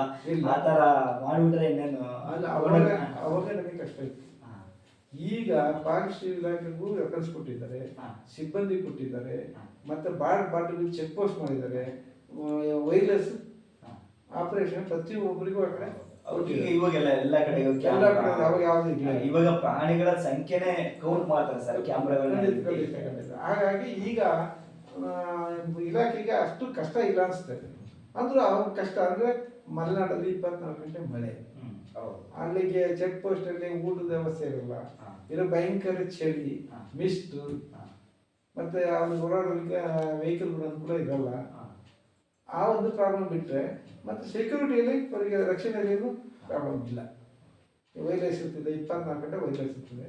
ಯಾವತ್ತು ಬೇಕಾದ್ರೆ ಹೆಡ್ ಕ್ವಾರ್ಟರ್ ಹಂಗೆ ಕಾಂಟ್ಯಾಕ್ಟ್ ಮಾಡ್ಕೊತೀವಿ ಸರ್. ಮತ್ತೆ ನಿಮ್ಮ ಸೇವೆ ಅವಧಿಯಲ್ಲಿ ಈಗ ಪೊಲೀಸ್ ಅಂದ್ರೆ ಏನಪ್ಪಾ ಅಂತಂದ್ರೆ ಜನಗಳಿಗೆ ಒಂದ್ ರೀತಿ ಭಯ ಅಂತಾನೆ ಹೇಳ್ಬೋದು, ಇಲ್ಲಾಂದ್ರೆ ಕೆಲವೊಂದು ಸಂದರ್ಭದಲ್ಲಿ ತಾತ್ಸಾರ ಅಂತಾನ ಹೇಳ್ಬೋದು. ಬಟ್ ನಿಮ್ಮ ಅವಧಿಯಲ್ಲಿ ಒಬ್ಬ ನಾಗರಿಕರಿಗೂ ಮತ್ತೆ ನಿಮಗೂ ಒಂದು ಪೊಲೀಸ್ ಇಲಾಖೆಗೂ ಮತ್ತೆ ಜನಸಾಮಾನ್ಯರ ನಡುವೆ ಒಂದು ಬಾಂಧವ್ಯ ಅನ್ನೋದು ಹೇಗಿತ್ತು ಸರ್? ಹೇಗಿತ್ತು ಅಂತ ಹೇಳಿದ್ರೆ ಮಲೆನಾಡಲ್ಲಿ ಅದು ವಿಶೇಷವಾಗಿ ಕೆಲವು ನಮ್ಮ ನಡವಳಿಕೆಗಳು ಇರ್ತದೆ. ನನಗೆ ನನ್ನ ಹೆಸರು ಮಲ್ಲಪ್ಪ ಅಂತೇಳಿ. ಆ ಮಲೆನಾಡಲ್ಲಿ ನಾವು ಸರ್ವಿಸ್ ಮಾಡೋರಿಗೆ ಮಲ್ಲಪ್ಪ ಅಂತ ಯಾರು ಕರಿತಿರಲ್ಲ, ಮಲ್ಲಪ್ಪಣ್ಣ. ಅದು ಅವ್ರು ಮಲ್ಲಪ್ಪಣ್ಣ ಅನ್ನೋ ಒಂದು ದೃಷ್ಟಿ, ಅವ್ರ ಸಂಸ್ಕೃತಿ ಅಳವಡಿಕೆ ಆಗ್ತದೆ. ಅವ್ರು ನಮ್ಮ ಫ್ಯಾಮಿಲಿ ಅವ್ರಿಗೆ ಇವರು ಒಬ್ಬರು ಫ್ಯಾಮಿಲಿ ನಂತ ಬಿಹೇವಿಯರ್ ಆಗೈತಿ. ಯಾರಿಗಾದ್ರೂ ಅಷ್ಟೇ ರಫ್ ಅನ್ನೋದು ಇರಲಿಲ್ಲ. ಕೆಟ್ಟವ್ರಿಗೆ ಮಾತ್ರ ರಫ್ ನಾವು ಕಳ್ತನ ಮಾಡೋರಿಗೆ, ಮರಳು ಮಾಡೋರಿಗೆ, ರೇಪ್ ಕೇಸ್ ಮಾಡೋರಿಗೆ, ಇಂಥವ್ರಿಗೆಲ್ಲ ಆ ರೀತಿಯಲ್ಲೇ ಟ್ರೀಟ್ ಮಾಡ್ತಿದ್ರು. ಇನ್ನು ಸಣ್ಣ ಪುಟ್ಟ ನ್ಯೂನತೆ ಬಂದಾಗ ಅವ್ರನ್ನ ವಿಚಾರ ಮಾಡಿ ಅವ್ರು ಯಾವ ರೀತಿ ನ್ಯಾಯ ಬೇಕಾಗುತ್ತೆ ನ್ಯಾಯ ಒದಗಿಸ್ಕೊಡ್ತು. ಕೋರ್ಟಿಗೆ ಹೋದ ಕೇಸನ್ನು ಸಹ ಸ್ಟೇಷನ್ ತೀರ್ಮಾನ ಮಾಡಿ ಅವ್ರಿಗೆ ಸಂಧಾನ ಮಾಡಿ ಕಳಿಸಿ ಒಳ್ಳೇದು ಮಾಡ್ತಾ ಇದ್ರು. ಆ ಒಂದು ಪ್ರೀತಿ ವಿಶ್ವಾಸದಲ್ಲಿ ಅವರು ಪ್ರತಿಯೊಬ್ಬರನ್ನು ಪೊಲೀಸರು ಮಲ್ನಾಡದ್ದು ಭಾರಿ ನಮ್ಮ ವಯಸ್ಸಿನ ಮೇಲೆ ರಫು ಜನ, ಮಲ್ನಾಡದ್ದು ಭಾರಿ ಸ್ಮೂತ್ ಅಂತಂದ್ರೆ ಅವ್ರದ್ದು ಹೇಳೋಗಿಲ್ಲ. ನಾವೇನೋ ಉಪಕಾರ ಮಾಡಿದ್ರೆ ನಾವು ಇರೋವರೆಗೂ ನೆನೆಸ್ಕೊಂಡ್ರೆ ಟೌನಿಗೆ ಬಂದು ಸ್ಟೇಷನ್ಗೆ ಬಂದು ಮಡಪಡ ಅಂತ ಮಾತಾಡ್ತಾರೆ. ಆ ಥರ ಸಹೋದರ ಮಲ್ನಾಡದ್ದು. ಮಲ್ನಾಡ್ ಜನ ತುಂಬಾ ಆತ್ಮೀಯವಾಗಿ ಯಾರು ಒಬ್ರು ಇಷ್ಟ ಆದ್ರು ಅಂತ ಹೇಳಿದ್ರೆ ಅವರು ತುಂಬಾ ಆತ್ಮೀಯವಾಗಿ ಎಲ್ಲರ ಜೊತೆಗೂ ಬೆರೀತಾರೆ ಮತ್ತೆ ಅವ್ರನ್ನ ಬಿಟ್ಕೊಡಲ್ಲ ಅಂತ ಹೇಳ್ತಾ ಇದ್ದಾರೆ. ನಾನು ಹೇಳ್ತಿಲ್ಲ, ನಾನು ಕಳಸದಾಗ ಇರಬೇಕಾದ್ರೆ ನಮ್ಮ ಮನೆಯವರಿಗೆ ಓನಾಡ್ ಜೈಸು ಭೀಮಾ ಜೈಸ್ ಅಂತ ಅವ್ರ ಮಕ್ಕಳು ಭೀಮಾ ಜೈಸು, ರಾಮ ಜೈಸು, ಕೃಷ್ಣ ಜೈಸು ಧಾರಾವಾಹಿಗಳು ಮಾಡ್ತಾರೆ. ಅವ್ರ ದೇವಸ್ಥಾನ ಪಕ್ಕದಲ್ಲೇ ನಮ್ಮನೆ. ಅಲ್ಲಿ ಅವರು ಮತ್ತೆ ಈ ಮಾಮೂಲ್ ಡಾಕ್ಟರ್ ಅಂತ ಇನ್ನೊಬ್ರಲ್ಲ ಇದ್ರು, ಅವ್ರ ಮಿಸಸ್ಸು, ಭೀಮಾ ಜೈಸು ಮಿಸಸ್ಸು, ಮತ್ತು ನಮ್ಮ ಅಕ್ಕಪಕ್ಕ ಪೊಲೀಸ್ 4-5 ಮನೆ ಇದ್ದು, ಅವರು ಬ್ರಾಹ್ಮಣ ಮನೆ ಇದ್ದು, ಅವರೆಲ್ಲ ಒಟ್ಟಾಗಿ ಸೀದಾ ನಮ್ಮ ಮನೆ ಬರೋದು. ಅವ್ರು ಯಾರಿಗೆ ನಮ್ದೆಲ್ಲ ಈಗ ಈ ರೀತಿ ಜೀವನ ಅಂದ್ರೆ ಆ ರೀತಿ ಜೀವನ ಇಲ್ಲ, ಭಾರಿ ಕಷ್ಟ ಜೀವನ. ಆದರೂ ಅವರಿಗೆ ಆ ಮಮತೆ ಇತ್ತು. ಬಂದು ಜೇಕ ಏನು ಮಾಡ್ತಾ ಇದ್ರಿ ಬಂದು ಒಳಗೆ ಬಂದ್ಬಿಟ್ಟು ಅವರೇ ಕಾಫಿ ಮಾಡ್ಕೊಂಡು ಕೊಡು ಮತ್ತೆ ಹಾಕೋರು, ಮತ್ತೆ ಸಂಜೆ ಹಾಕೋರು ಬರ್ರು. ಮತ್ತೆ ಏನಾದ್ರು ವಿಶೇಷ ದಿವಸ ಓನಾಡಲ್ಲಿ ವಿಶೇಷ ಇದ್ರೆ ಮನೆಗೆ ಬಂದು ಕರ್ಕೊಂಡು ವೆಹಿಕಲ್ ತಂದು ಕರ್ಕೊಂಡೋಗಿ ನಮ್ಮನ್ನ ಸತ್ಕರಿಸೋದು ಅಂತ. ಆ ಥರ ಸೋಲು ಬೆಳೆದು ಬಂದು ನಾವು ಅಂತ ಕಳಸ. ಮತ್ತು ಹೊರಗಡೆ ಕುದುರೆ ಮಕ್ಕ ಹೋದ್ಮೇಲೆ ಅಲ್ಲಿಂದ ಬೇರೆ ಒಂದು ವಾತಾವರಣ, ಅಫಿಷಿಯಲ್ ವಾತಾವರಣ. ಹಾಗಾಗಿ ನಮಗೆ ಅಲ್ಲಿ ಸರ್ವಿಸ್ ಮಾಡಿದ್ದು ಏನು ಗೊತ್ತಾಗಲಿಲ್ಲ. ಮತ್ತು ನಮ್ಮ ಪ್ರಾಬ್ಲಮ್ ಅಂತಂದ್ರೆ ಇನ್ನೊಬ್ರು ಶತ್ರು ಅನ್ನೋದು ನಾವೇ ನಿಮ್ಮ ಸರ್ವಿಸಲ್ಲಿ ಯಾರು ಸರ್. ಈಗ ಏನಪ್ಪಾ ಅಂತ ಹೇಳಿದ್ರೆ, ಈಗ ಪೊಲೀಸ್ ಅಂತ ಹೇಳಿದ್ರೆ ಈಗಿನ ಸಮಾಜದಲ್ಲಿ ಕೆಲವರೆಲ್ಲ ಹೇಗೆ ನೋಡ್ತಾರೆ ಅಂತ ಹೇಳಿದ್ರೆ ಏನೋ ಒಂಥರ ತಾತ್ಸಾರ ರೀತಿಯಲ್ಲಿ ನೋಡ್ತಾ ಇರ್ತಾರೆ. ಯಾವಾಗಲೂ ಲಂಚ ತಗೊಳ್ತಾರೆ, ಲಂಚ ತಗೊಳ್ಳೋಂಥವ್ರು, ಆ ರೀತಿಯಾದಂಥ ಒಂದಷ್ಟು ಮನೋಭಾವನೆ ಇಂದಿನ ಸಾಮಾನ್ಯ ನಾಗರಿಕರಲ್ಲಿ ಜನರಲ್ಲಿ ಕಂಡು ಬರ್ತಾ ಇದೆ. ಇದ್ರ ಬಗ್ಗೆ ನೀವೇನು ಹೇಳ್ತೀರಾ ಸರ್? ಇಲ್ಲ, ಪೊಲೀಸ್ ಆಗಿ ನೀವೇನು ಹೇಳ್ತೀರಾ? ಅದು ಏನು ಈಗಿನ ವಾತಾವರಣದಲ್ಲಿ ಈ ಆರ್ಡಿನರಿ ಥಿಂಗ್ಸ್ ಎಲ್ಲ ಆ ರೀತಿ ಮನೋಭಾವ ಬರಲ್ಲ. ಕಾರಣ ಒಂದೇ, ನಮಗೆ ಕೈ ತುಂಬ ಸಂಬಳ ಕೊಡ್ತಾರೆ. ಮತ್ತೆ ನಾವು ಹೊರಗಡೆ 4-5 ಕಿಲೋಮೀಟರ್ ಹೋಗ್ತಿಂತಂದ್ರೆ DA TA ಕೊಡ್ತಾರೆ. ಮತ್ತೆ 10 kg ಅಕ್ಕಿ ಫ್ರೀ ಕೊಡ್ತಾರೆ ತಿಂಗಳ. ಮತ್ತೆ ವರ್ಷದಲ್ಲಿ 15 days ಸ್ಯಾಲರಿ ಅಂತಾರೆ ASI ಕೊಡ್ತಾರೆ. 1 ತಿಂಗಳು ಎಕ್ಸ್ಟ್ರಾ ಪೇಮೆಂಟ್ ಕೊಡ್ತಾರೆ ಸರ್ಕಾರದಿಂದ. ಯಾವುದೇ ಸಹ ನಮಗೆ ಕೊರತೆ ಮಾಡಿಲ್ಲ. ಆಯ್ತಾ? ಹಾಗಿದ್ದಲ್ಲಿ ನಾವು ನಮ್ಮ ಸಂಬಳಕ್ಕಿಂತ ನಾವು ಏನೋ ಯಾರೋ ಒಬ್ಬ ಬಂದಾದ್ರೆ ಅವನಂತ 50-100 ರೂಪಾಯಿ ಬೇಡ ಅಂತ ಪೊಲೀಸ್ ಇಲ್ಲ. ಈಗ ಮೊದಲೇ ಇರ್ಬೋದು, ಅವ್ರಿಗೆ ಹೇಳಕ್ ಬರೋದಿಲ್ಲ. ಅವಾಗ ಅವಿದ್ಯಾವಂತರು, ದುಶ್ಚರು, ಈಗ ಯಾರೇ ತಗೊಂಡಿದ್ರೆ ಪೊಲೀಸ್ ಇಲಾಖೆ ನೋಡಿ ಎಲ್ಲ ಯಂಗ್ ಅಂಡ್ ಎನರ್ಜಿ, ಕೆಟ್ಟ ಚಟಗಳಿಲ್ಲ, ಡ್ರಿಂಕ್ಸ್ ಇಲ್ಲ. ಒಬ್ಬ ಈಗ ಒಬ್ಬ ಕಾನ್ಸ್ಟೇಬಲ್ ಕಾಲೇಜ್ ಬರ್ತಿರ್ತಾರೆ. ಕಾರಣ ಅಂತಂದ್ರೆ ಅವ್ರಿಗೆ ದುಶ್ಚನೆ ಇಲ್ಲ. ಬಂದದ್ದನ್ನು ಸದ್ಬಳಕೆ ಮಕ್ಕಳು, ಪ್ರತಿಯೊಬ್ಬ ಮಕ್ಕಳು ಹೈಯರ್ ಎಜುಕೇಶನ್ಸ್, ಮನೆಯಲ್ಲೂ ಅಷ್ಟೇ. ಹಾಗಾಗಿ ಪೊಲೀಸ್ ಇಲಾಖೆಯು ಆದಷ್ಟು ಪ್ರಗತಿ ಪರವಾಗಿದೆ ಇದೆ. ಮತ್ತು ಎಲ್ಲ ಎಜುಕೇಷನ್ ಅಂದರೆ ಕೆಲವು ಈಗೆಲ್ಲ SSLC ಇಲ್ಲ, PUC ಎಲ್ಲ ಡಿಗ್ರಿ ಸ್ಟೂಡೆಂಟ್ಸು. ಹೌದು ಸರ್. ವಿದ್ಯಾವಂತರು ಬರ್ತಾರೆ ಇಲಾಖೆಗೆ. ಯಾರನ್ನು ಹೇಗೆ ಮಾತಾಡಿಸ್ಬೇಕು ಅಂತ ಒಂದು ಬಿಹೇವ್ ನೇಚರ್ ಇದೆ. ಹಾಗಾಗಿ ಪೊಲೀಸ್ ಇಲಾಖೆಯಲ್ಲಿ ಹೆಚ್ಚು ಕಡಿಮೆ 80% ಆಲ್ಟ್ರೇಷನ್ ಮೊದಲಿದ್ದಕ್ಕೂ ತುಂಬಾನೇ ಬದಲಾವಣೆ ಆಗಿದೆ ಅಂತ ಹೇಳ್ತೇವೆ. ಬದಲಾವಣೆ ಆಗಿದೆ. ಮತ್ತು ನಮಗೆ ಸರ್ಕಾರದಿಂದ ನಮಗೆ ಬೇಕಾದಷ್ಟು ಸೌಕರ್ಯ ಕೊಟ್ಟಿದ್ದಾರೆ. ಈಗ ಹೆಲ್ತ್ ಡಿಪಾರ್ಟ್ಮೆಂಟ್ ಅಂತ ಇದ್ದಾವೆ, ಆರೋಗ್ಯ ದೃಷ್ಟಿಯಲ್ಲಿ ತಗೊಳ್ಳಿ, ಫ್ರೀ ಟ್ರೀಟ್ಮೆಂಟ್ ಆಯಿತಾ. ನಮಗೆ ಬೇಕಾದ್ರೆ ಈಗ ಕೆಲವು ನಮ್ಮ ಮಕ್ಕಳಿಗೆ ಎಜುಕೇಷನ್ ಕೊಡಬೇಕು, ಎಜುಕೇಷನ್ ಕೊಡಬೇಕು, ನಮ್ಮ ಗವರ್ಮೆಂಟ್ ಫಂಡಿಂದ ದುಡ್ಡು ಕೊಡ್ತಾರೆ. ಮತ್ತು ವರ್ಷ ಮಕ್ಕಳಿಗೆ ಪಾಠ್ಯ ಪುಸ್ತಕ ಅವರ ಬಿಲ್ ಕೊಟ್ಟರೆ ಆ ದುಡ್ಡನ್ನು ಸಹ ಕೊಡ್ತಾರೆ ಇಲಾಖೆಯಲ್ಲಿ. ಹಾಗಾಗಿ ನಮಗೆ ಸರ್ಕಾರದಿಂದ ಆದಷ್ಟು ಬೆನಿಫಿಟ್ ಕೊಟ್ಟಿದ್ದಾರೆ ನಮ್ಮ ಇಲಾಖೆಯಲ್ಲಿ. ಸರ್, ಈಗ ನಿಮ್ಮ ಜೀವನದಲ್ಲಿ ನೀವು ಯಾರನ್ನಾರು ಒಬ್ಬ ವ್ಯಕ್ತಿಯನ್ನ ಒಂದು ಬದಲಾವಣೆಯನ್ನ ಮಾಡಿದ್ದೀರಾ? ಈಗ ನಿಮ್ಮ ಕರ್ತವ್ಯದಲ್ಲಿದ್ದಾಗ ಈಗ ರೌಡಿಗಳೆಲ್ಲ ತುಂಬಾನೇ ಇರ್ತಾರೆ, ರೌಡಿಸಮ್ಸು, ಅದಾದ್ಮೇಲೆ ಮಟ್ಕ, ಇವೆಲ್ಲ ದಂಧೆಗಳು, ಇವೆಲ್ಲ ತುಂಬಾ ನಡೀತಾ ಇರ್ತಾವಲ್ಲ. ಇಂಥ ಸಂದರ್ಭದಲ್ಲಿ ಯಾವ್ದಾರ ಒಂದು ಘಟನೆ ಮಟ್ಕದ ವಿಷಯದಲ್ಲಿ ಟೌನ್ ಅಲ್ಲಿ ಬೇಕಾದಷ್ಟು ಮಾಡಿದ್ವಿ, ಬೇಕಾದ್ರೆ ಕೇಸು ಹಾಕಿದ್ವಿ, ಕಂಟ್ರೋಲ್ ಆದ್ರೆ ನಮ್ಮ ಇಂಡಿವಿಜುವಲ್ ಅಲ್ಲ ಅದು, ವಿತ್ ನಮ್ಮ ಸ್ಟಾಫ್ ಆಫೀಸರ್ಸ್ ಲೆಕ್ಕದಲ್ಲಿ.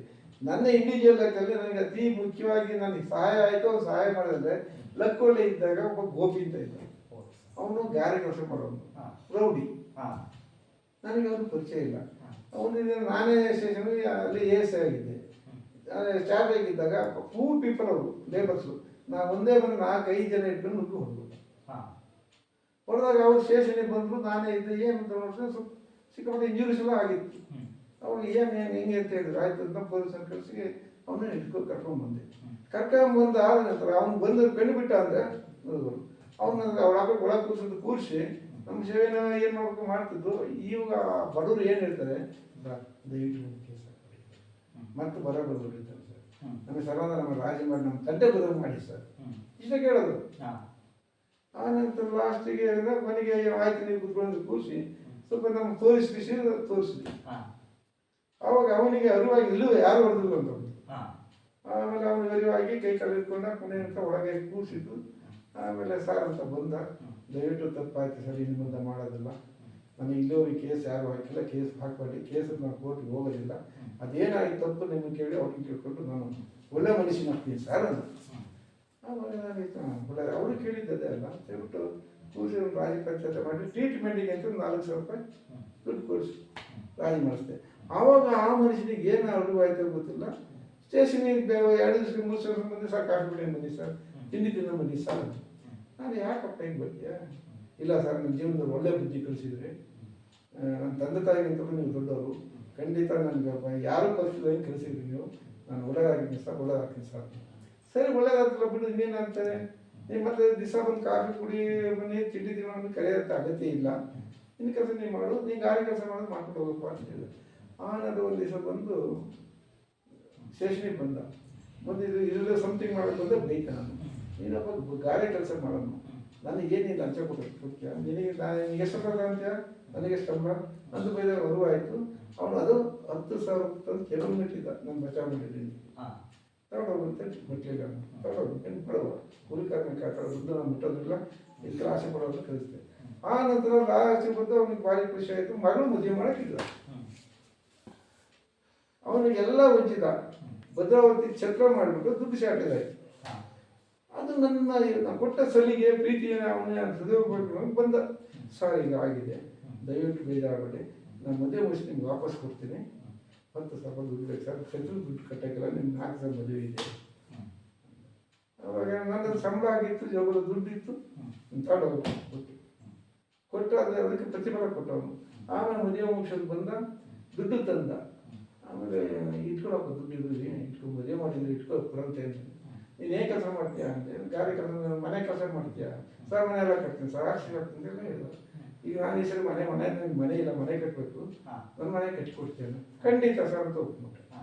ಮದುವೆ ಮುಗಿಸಿ 10,000 ರೂಪಾಯಿ ಕೊಡಲಿಲ್ಲ, ಅವನು ಇಸ್ಕೊಳ್ಳಲಿಲ್ಲ ಅಂತ ಹೇಳಿದೆ ಸರ್. ಸೀದಾ ಒಂದು ವಾರ ಬಿಟ್ಟು 4-5 ಜನ ಲೇಬರ್ ತಂದು ಮನೆ ಒಂದು ದಿವಸ ಬಂದು ನೋಡ್ಕೊಳ್ಳೋದ ಕೆಲಸ ಸ್ಟಾರ್ಟ್. ಏನು ಕೊಡ್ಬೇಕು ಕೇಳಪ್ಪ ಅಂದ್ರೆ ಕೇಳಿ ತೊಳಿಲ್ಲ. ಆಮೇಲೆ ಕೆಲಸ ಎಲ್ಲ ನನ್ನ ಮಗನ ಇಟ್ಕೊಂಡು ಕೆಲಸ ಮಾಡ್ದ. ಆದಮೇಲೆ ಬರೀ ಲೇಬರ್ ಚಾರ್ಜ್ ಅಂತಂದ್ರೆ 2 ವರ್ಷದಲ್ಲಿ 20,000 ರೂಪಾಯಿ ಕೊಡೋದು. ಇದೆಲ್ಲ ಪೂರ್ತಿ ಅವನದೇ ಕೆಲಸ, ಮನೆಯೆಲ್ಲ ಕಟ್ಟಿದ್ದಲ್ಲ ಅವರೇ, ಎಲ್ಲ ಪೂರ್ತಿ ಅವರು ಅವನದೇ ಕೆಲಸ. ಲೇಬರು ತರೋದು ಅವನೇ, ಪೇಂಟು ಅವನೇ, ಪ್ಲಂಬಿಂಗ್ ವರ್ಕು ಅವನದೇ, ಮತ್ತೆ ಇದು ಅಷ್ಟೇ ಈ ಕಲ್ಲಿ ಕೆಲಸನೂ ಅವನು ಮಾಡ್ತಾನೆ, ಅದನ್ನು ಮಾಡ್ದ. ಮಾಡಾದ್ಮೇಲೆ 2,20,000 ರೂಪಾಯಿ ಇಸ್ಕೊಳ್ತಾ ಕೊನೆಗೆ ನಾನು ಕರೆದೆ. 4 ಲಕ್ಷ ರೂಪಾಯಿ ಕಟ್ಟಕ್ಕೆ 2 ಲಕ್ಷ ರೂಪಾಯಿ ಕೆಲಸ ಮಾಡಿದೆ, ನಿನ್ನ ಋಣ ನಾನು ತಿನ್ನೋದಿಲ್ಲ, ನಾವು ವಾಸವಾಗಿರೋರು, ಒಂದು ಏನು ಕೇಳ್ತೀನಿ ಕೇಳ್ಕೊಡ್ತೀನಿ. ಇಲ್ಲ ಸರ್, ನಿಮ್ಮ ಮುಂದೆ ನಾನು ದಾರಿ ಕಲ್ತಿದ್ದೀನಿ, ಮುಂದಿನ ಒಳ್ಳೇದಾಗಿದ್ದೀನಿ, ನನಗೆ ನೀವೇನೋ ಜಾಸ್ತಿ ಕೊಟ್ಟಿದ್ದೀನಿ, ನನ್ನ ತಂದೆ ಅಂತ ತಿಂತೀನಿ, ನಾನು ಮಾಡಿದರೆ ನನ್ನ ಮನೆ ಅಂತ ಮಾಡಿದೆ, ನಾನು ಲೆಕ್ಕಾಚಾರಕ್ಕೂ ಬರೋ ದುಡ್ಡಿಗೂ ಕೈ ತಗೊಳ್ಳೋದು. ಆಗ ಅದೇ ಮನುಷ್ಯ 100 ಮನೆ ಕಡೆದು 1 ಮನೆಯೂ ಫಿನಿಶ್ ಮಾಡಿಲ್ಲ, ಅರ್ಧ ಕುಸ್ತಿ ಮಾಡೋದು ಬಿಟ್ಟು ಹೋಗುದು. ಅವಾಗ ಕಳಸದಲ್ಲಿ ಹೇಳಿದ್ರು, ನೀವು ಹೋಗಿ ಅವನಿಗೆ ಕೊಟ್ಟಿದ್ರಲ್ಲ ಸರ್, ಮನೆ ಕಟ್ತಾನ, ಯಾವುದು ಕಟ್ಟಿಲ್ಲ ಸರ್ ಅಂದರು. ಅವ್ರ ದಿವಸ ಕಾಲ ಬೈದೆ, ಇಲ್ಲ ಸರ್ ನಾನು ಕಟ್ತೀನಿ ಸರ್ ಅಂತ ಹೇಳಿ ಫಿನಿಶ್ ಮಾಡ್ದ. ಗೃಹ ಪ್ರವೇಶಕ್ಕೆ ಕಳಸದಾಗಿರುವಾಗ ಕಳಸದ ಮನೆ ನೋಡೋಕೆ 100 ಜನ ಬಂದ್ರು. ಗೋಪಿ ಮುಗಿಸಿದಾರೆ ಅನ್ನತ್ತಿದ್ರೆ 100 ಜನ ಬಂದ್ರು, ಎಲ್ಲ ಖುಷಿ ಪಟ್ರು. ಹಾಗೆ ನಮ್ಮ ಜೀವನದಲ್ಲಿ ನಮ್ಗೆ ಏನು ಆಂತರಿಕ ಇದೆ, ರೌಡಿ ಯಾರು ನಾವು ತಿದ್ಕೋಬಹುದು, ಕಳ್ಳನು ಒಳ್ಳೇದು ಮಾಡ್ಬೋದು. ಈಗ ಬುದ್ಧ ಹೇಗೆ ಅಂಗುಲಿಮಾಲನ ಬದಲಾಯಿಸಿದ, ಬುದ್ಧನನ್ನ ನೋಡಿ ಅಂಗುಲಿಮಾಲ ಹೇಗೆ ಬದಲಾದ, ಅದೇ ರೀತಿ ಈಗ ನಿಮ್ಮನ್ನ ನೋಡಿ ಗೋಪಿ ಅನ್ನೋ ಒಬ್ಬ ರೌಡಿ ಗೊತ್ತು. ಈಗ ಮತ್ತೆ ಅವನಿಗೆ ಏನ್ ಗೊತ್ತ ಕೆಲಸ ಅಂದ್ರೆ, ಮನೆ ಕಟ್ಟಕ್ಕೆ 3 ಜನ ಸತ್ತಬೇಕು ಒಬ್ಬಿಗೆ, ಮನೆ ಕಟ್ಟಬೇಕು ನಾವೇನು ನನ್ನ ಮಗನ ಬಿಟ್ಟು ನಾವು ಮನೆ ಕಟ್ಟಿ ಮುಗಿಯೋದು 2 ಸಲ ಬಂದು ನೋಡಿದ್ವಿ ಅಷ್ಟೇ. ನನ್ನ ಮಗನೇ ಎಲ್ಲ ಮಾಡಿಸಿದ್ದು. ಆ ಲೇಬರ್ ಇಲ್ಲಿ ಮಾಡೋದು ಹೋಗಿ ಲೇಬರ್ ನೋಡೋದು ಅಲ್ಲಿ ಏನಾದ್ರು ಹೆಚ್ಚು ಕಡೆ ಹೊಡೆಯೋದು ಲೇಬರ್ಗೆ. ಒಂಚೂರು ಹೆಚ್ಚು ಕಡೆ ಕೆಲಸ ಮಾಡೋದು ಅಷ್ಟು ಹಾನೆಸ್ಟ್ ವರ್ಕ್. ಅದೇ ಮನುಷ್ಯ ಏನು ಮಾಡ್ದ, ನಮ್ಮ ಮಲ್ಲೇಶ್ ಅಂತೇಳಿ ಬೋರ್ವೆಲ್ ಮನೆ ಕಟ್ಟಿ ನಮ್ಗೆಲ್ಲ ಬಂದು ಆಯಾ ಕರ್ತಿದ್ದಾಗ ಅವ್ನು ಕರೆಸಿದೆ. 10,000 ರೂಪಾಯಿ ರೋಸ್ ಕೊಟ್ಟ. ಎಷ್ಟು 4 ಲಕ್ಷ ಏನೋ ಕಾಂಟ್ರಾಕ್ಟ್ ಮಾಡ್ಕೊಂಡ. ಅವನು ಇನ್ನೊಂದು ತಿಂಗಳು ಬಿಟ್ಕೊರಪ್ಪ, ನಾನು ಸಾಮಾನೆಲ್ಲ ಹೇಳಿರ್ತೀನಿ, ಸ್ಟಾರ್ಟ್ ಮಾಡ್ಕೊಂತ ಹೇಳಿದ. ಆಯ್ತು, ನಾನು ಎಲ್ಲ ಲೇಬರ್ಗಳು ಹೇಳ್ಕೊತೀನಿ, ಅಡ್ವಾನ್ಸ್ ಕೊಟ್ಕೊತೀನಿ, 1 ತಿಂಗಳು ಬರ್ತೀನಿ ಅಂತ ಬಂದ. ಇವ್ರಿಗೆ ಮೆಟೀರಿಯಲ್ಸ್ ಒದಗಿಸ್ಲಿಕ್ಕಾಗಿಲ್ಲ. ಆಮೇಲೆ ಹಿಂಗೆ ಮಾಡಿದ್ರೆ ನಾವು ಲೇಬರ್ಸ್ ಇಟ್ಕೊಂಡಿದ್ರೆ ಅವ್ರು ಕೂಲಿ ಮಾಡೋರು, ಕೂಲಿ ಬಿಡೋದ್ರಲ್ಲಿ ಕಷ್ಟ ಆಗುತ್ತೆ, ದಯವಿಟ್ಟು ಬೇರೆಗೆ ತರ್ಸಾಕಿ. ಇಲ್ಲೇ 1 ವಾರ ಬಿಟ್ಟು ಬಂದ, 1 ವಾರ ಬಿಟ್ಟು ಬಂದ, ಇಲ್ಲ ಮತ್ತೊಂದು ವಾರ ಬಿಟ್ಟು ಬಂದರೆ ಅದು ಇಲ್ಲ, ಏನಿಲ್ಲ. ಅವನು ಹೇಳೇ ಹೋದ, ನಾನು ಏನು ಮಾಡೋಕ್ಕಾಗಲ್ಲ, ಲೇಬರ್ಸ್ಗಳು ಅಡ್ವಾನ್ಸ್ ಅವ್ರ ಹತ್ರ ವಾಪಸ್ ತೊಗೊಳಕ್ಕಾಗಲ್ಲ, ನಿಮ್ಮ ದುಡ್ಡು ನಾನು ಕೊಡೋಕ್ಕಾಗೋದಿಲ್ಲ, ಈ ಥರ ಮಾಡಿ ನಿಮ್ಗೆ ಹೆಂಗೆ ಬೇಕು ಮಾಡ್ಕೊಂಡು ಸರ್ ಕೊಡಲೂ ಇಲ್ಲ, ಬರಲೂ ಇಲ್ಲ.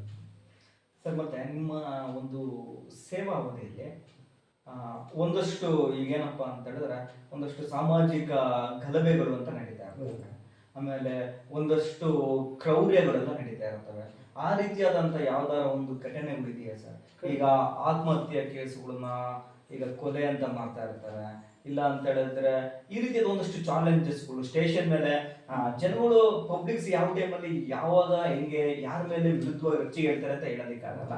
ಆ ರೀತಿಯಾದಂಥ ಯಾವ್ದಾದ್ರು ಸ್ಟೇಷನ್ ನಾನು ಇದ್ದವಾಗ ನನ್ನ ಸ್ಟಾಫು ಆಫೀಸರ್ಸ್ ಎಲ್ಲ ದತ್ತ ಜಯಂತಿ ಇತ್ತು, ಅಲ್ಲಿ 4 ಡೇಸ್ ಅಲ್ಲಿಗೆ ಹೋದ್ರು. ನಾವು 4 ಜನ ಕಾನ್ಸ್ಟೇಬಲ್, ನಾನು ಹೆಡ್ ಕಾನ್ಸ್ಟೇಬಲ್, ನನಗೆ ಚಾರ್ಜ್ ಕೊಟ್ಟು ಹೋಗಿದ್ದು. ಆ ಟೈಮಲ್ಲಿ ಏನಾಯಿತು, ಒಬ್ಬ ಬೋವಿಶ್ ಹುಡುಗಿ 10 ವಯಸ್ಸಿಂದ 12 ವರ್ಷದ ಹುಡುಗಿ, ಮುಸ್ಲಿಮ್ಸ್ ಹುಡುಗ ಒಬ್ಬ ರೇಪ್ ಮಾಡಿಬಿಟ್ಟ. ಆವಾಗ ರೇಪ್ ಮಾಡಿದಾಗ ಹಿಂದೂಗಳಾಗ ಭಾರಿ ತಗೊಂಡ್ಬಿಟ್ಟು ಈ ರೇಪ್ ಮಾಡಿ ಅರ್ಸ್ಕೊಂಡಾಗ್ಬಿಟ್ಟ, ಇರಲಿಲ್ಲ. ಆನಂತರ ಸ್ಟೇಷನಿಗೆ ಬಂದು ನೀವೇನು ಮಾಡ್ತಾ ಇದ್ರಿ ಹಾಗೆ ಹೀಗೆ ಅಂತ ತುಂಬ ಗಲಾಟೆ ಮಾಡಿದ್ರು. ನಾನು ಹೆಡ್ ಕಾನ್ಸ್ಟೇಬಲ್ ಅಷ್ಟು ಏನು ಮಾಡೋಕ್ಕಾಗಲ್ಲ, ಸೆಕ್ಯೂರಿಟಿ ಮಾಡೋದು ಅಂತ ಧರ್ಮ ಅಂತ ಹೇಳ್ಬಿಟ್ಟು SP ಗೆ DYSP ಎಲ್ಲ ಫೋನ್ ಮಾಡಿ ಹೇಳಿದೆ. ಹೇಳಿ ಕೊನೆಗೆ ಅದನ್ನು ಅಟ್ರಾಸಿಟಿ ವಿತ್ ರೇಪ್ ಅಂತ ಮಾಡಿ FIR ಹಾಕಿ ನೀವು, ನಾವು ಅಷ್ಟೊತ್ತಿಗೆ ಬರ್ತೀವಿ ಅಂತಂದ್ರು. ಸರಿ ಸರ್ ಅಂತಂದ. ಅಷ್ಟೊತ್ತಿಗೆ ನಾನು FIR ಹಾಕ್ಕೊತಾ ಇದ್ದೆ. ನನ್ನ ಇನ್ನೊಬ್ಬರು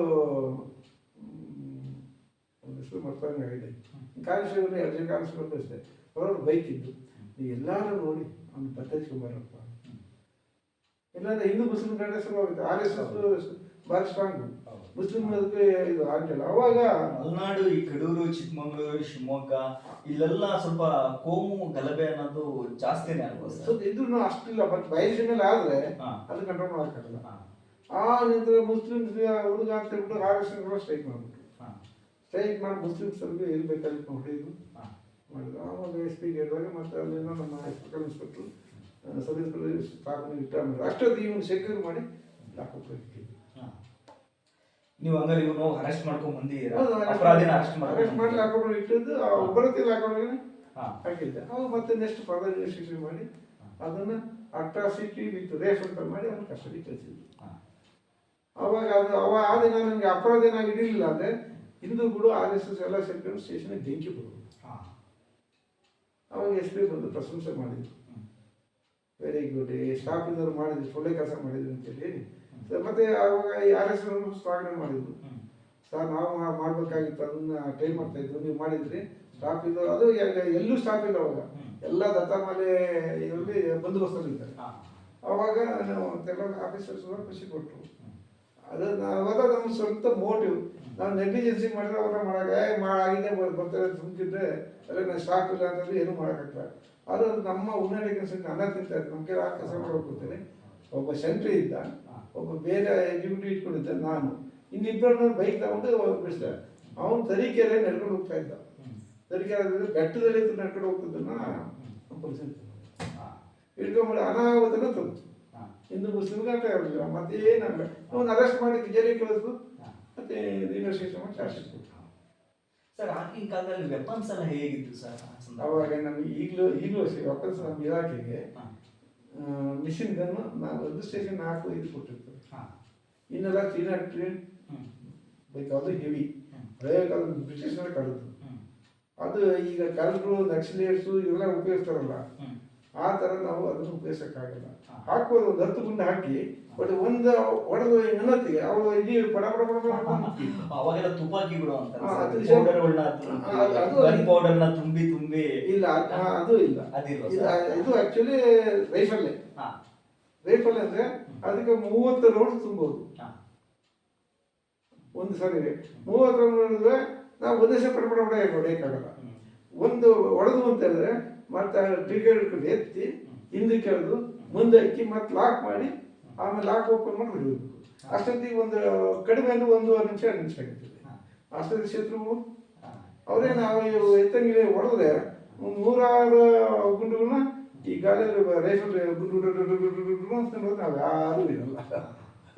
ನಮಗೂ ಅವ್ರಿಗೂ ಡಿಫೆಕ್ಟ್ ಅಷ್ಟೇ. ಈಗ ಸ್ಟೇಷನ್ಗೆ ಮಿಷಿನ್ ಗನ್ ಕೊಟ್ಟಿದ್ದಾರೆ. ಈಗೆಲ್ಲ ಅತ್ಯಾಧುನಿಕ ವೆಪನ್ಸ್ಗಳೆಲ್ಲ ಬಂದಿದ್ದಾವೆ ಕೊಟ್ಟಿದ್ದಾರೆ. ಸರ್, ಮತ್ತೆ ಈಗ ಯಾವತ್ತಾರ ಒಂದಿನ ನಿಮಗೆ ಕಣ್ಣಿಗೆ ಕಾಣಂಗೆ ಈಗ ಪೊಲೀಸರ ಮೇಲೆ ಹಲ್ಲೆ ಆಗೋದು ಕರ್ತವ್ಯದಲ್ಲಿ ಇದ್ದಾಗ ಇವೆಲ್ಲ ಸಾಮಾನ್ಯವಾಗಿ ನಡೀತಾ ಇದೆ. ಸೊ ನಿಮ್ಮ ಕಣ್ಣು ಮುಂದೆ ಯಾರು ಪೊಲೀಸರಿಗೆ ಹಲ್ಲೆ ಆಗಿತ್ತು ಆ ರೀತಿ ಉದಾಹರಣೆಗಳು ಯಾವ್ದಾರ ಇದಾವೆ ಸರ್? ಇದೆಯಾ ಸರ್? ಇದೆ, ಅದು ಮರ್ತೋಗಿದೆ. ಬೇಕಾಗಿ ನಾವು ವಿಲೇಜ್ ಒಂದ್ಸಾರಿ ಎಲ್ಲ ಗಲಾಟೆ ಆಯ್ತು ಅಂತಂದ್ರೆ ಒಬ್ಬ ಕಾನ್ಸ್ಟೇಬಲ್ ಕಳ್ಸಿದ್ರು. ಒಂದು ನೋಟಿಸ್ ಕೊಟ್ಟು ಜಾರಿ ಮಾಡ್ಕೊಂಡು ಬರಪ್ಪ ಅಂತೇಳಿ ಸಿಕ್ಕಿ ಕರ್ಕೊಂಡು ಬಂದು ಇರ್ತೀವಿ. ಆ ಸಂದರ್ಭ ಹಳ್ಳಿಯಲ್ಲೂ ಕೆಲವರು ವರ್ಕ್ಶಾಪ್ ಅದು ಹೋದ ಕೇಳಿದಾಗ ಅವ್ರಿಗೆ ಬೈಯೋದು ಹೊಡೆಯೋದು ಇವರೆಲ್ಲ ಯಾಕೆ ಏನು ಅಂತ ಕೇಳಿದ್ರೆ ಅವ್ರಿಗೆ ಅಲ್ಲಿನೂ ಆಗಿದೆ, ಅದು ಕೇಸು ಹಾಕಿದ್ವಿ. ಅದರಲ್ಲಿ ಕಾಮನ್ ಕೇಸು ಏನು ಮಾಡೋಕ್ಕಾಗೋದಿಲ್ಲ. ಈಗ ನಾನೇ ಎಕ್ಸಾಂಪಲ್ ಬೀರೂರಲ್ಲಿದ್ದೆ. ಅವಾಗ ಹೆಡ್ ಕಾನ್ಸ್ಟೇಬಲ್ ಆಗಿದೆ. ಒಂದು ಸೈಡ್ ಡಿಸ್ಪ್ಯೂಟ್ ನಮ್ಮೂರೇ. ಆಮೇಲೆ ನಾನು ನನ್ನ ಕಾನ್ಸ್ಟೇಬಲ್ ಕರ್ಕೊಂಡು ಹೋದೆ ಅವ್ರ ಮನೆಗೆ ಹೋದೆ. ಅದು ನಮ್ಮೂರಿನೇ. ಆಮೇಲೆ ಹೋಗ್ತಿದ್ದಂಗೆ ಅವ್ರು ಎಷ್ಟು ರೊಕ್ಕ ಅಂದ್ರೆ ಮಾಡೋಕೆ ಎಲ್ಲಮ್ಮ ಮನೆಯಾಗಲ್ಲ ಅಂದರೆ ಇಲ್ಲ ಯಾಕೆ ಏನು ಅಂತ ನಾವು ಪೊಲೀಸರು ಗೊತ್ತಾಗಲ್ಲಮ್ಮ ಕಂಪ್ಲೇಂಟ್ ಬಂದ ಏನು ಮಾಡ್ಕೊಂಡ್ರೆ ಪೊಲೀಸರು ಹೋಗಿ ಎಲ್ಲಿದ್ದಾರೆ ಹುಡ್ಕೋ ಹೋಗಿ ಅಂತ ಜೋರು ಮಾಡ್ತು. ಆಮೇಲೆ ನಮ್ಮ ಪೊಲೀಸ್ನವರಿದ್ದಲ್ಲ ಅವನು ಸಾಲ ಸುಮ್ಕಿರಪ್ಪ ನೀನು. ಆನಂತರ ಪಕ್ಕದಲ್ಲಿ ಇದ್ದರೆ ಯಾರು ಅವನನ್ನು ಮಾಹಿತಿ ಬಿಟ್ಟರೆ ಗೊತ್ತಿಲ್ಲ. ಅವನಿಗೆ ಏನಮ್ಮ ನೀವು ಅವ್ರ ಜಿಗ್ನೇಳಿ ಮಲ್ಲಪ್ಪರು ನೀವು ಮಾತಾಡ್ತೀರಿ ಏನಂತಾರೆ ಗೊತ್ತಾಗಲ್ಲ ನಿಮಗೆ ಅಂತ ಬೈತು. ಇದಕ್ಕೆ ಅಯ್ಯ ತಪ್ಪಾಯ್ತು ಮಾರೇ ಹೋಯ್ತು ಅಲ್ಲ ಕಣಮ್ಮ, ನನಗಲ್ಲ ಯಾರೇ ಇಲಾಖೆ ಬಂದು ಹಿಂಗೆ ಮಾತಾಡ್ಬಾರ್ದು. ಹಿಂಗೆ ನಾವು ನಿನ್ನ ಕೇಸ್ ಹಾಕ್ಬೋದು. ನಿಮ್ಗೆ ಯಾವಾಗ ಮಾರೇಜ್ ತೊಂದರೆ ನಾವು ಇಷ್ಟು ಪುಷ್ಟಿ ಮಾಡಿದ್ರು ಕೇಸ್ ಹಾಕಲ್ಲ, ಹಿಂದೆ ಕೇಸ್ ಹಾಕ್ತಾರೆ ಅಂದ್ರೆ ಅಧಿಕಾರಿಗಳು ಬಂದಾಗ ಸರಿಯಾಗಿ ಮಾರೇಜ್ ಮಾತಾಡ್ಬೇಕು ನಮ್ಮ ಅಂತ ಹೇಳಿದ. ಆಯ್ತು ಸರ್, ಏನು ಹೇಳಿ ಸರ್ ನಿಮ್ಮ ಮನೆಯವ್ರು ಕರ್ಸಿ. ಅವಾಗ ಯಾರು ಕಳಿಸ್ತು. ಕೊನೆಗೆ ಕೌಂಟ್ರ್ ಪಾರ್ಟಿ ಮೇಲೆ ಇತ್ತು. ಅವಾಗ ಕೂತ್ಕೊಂಡು ನೋಡ್ಬೇಕಾದ್ರೆ ಆ್ಯಕ್ಚುಲಿ ಕೌಂಟ್ರ್ ಪಾರ್ಟಿ ತಪ್ಪು.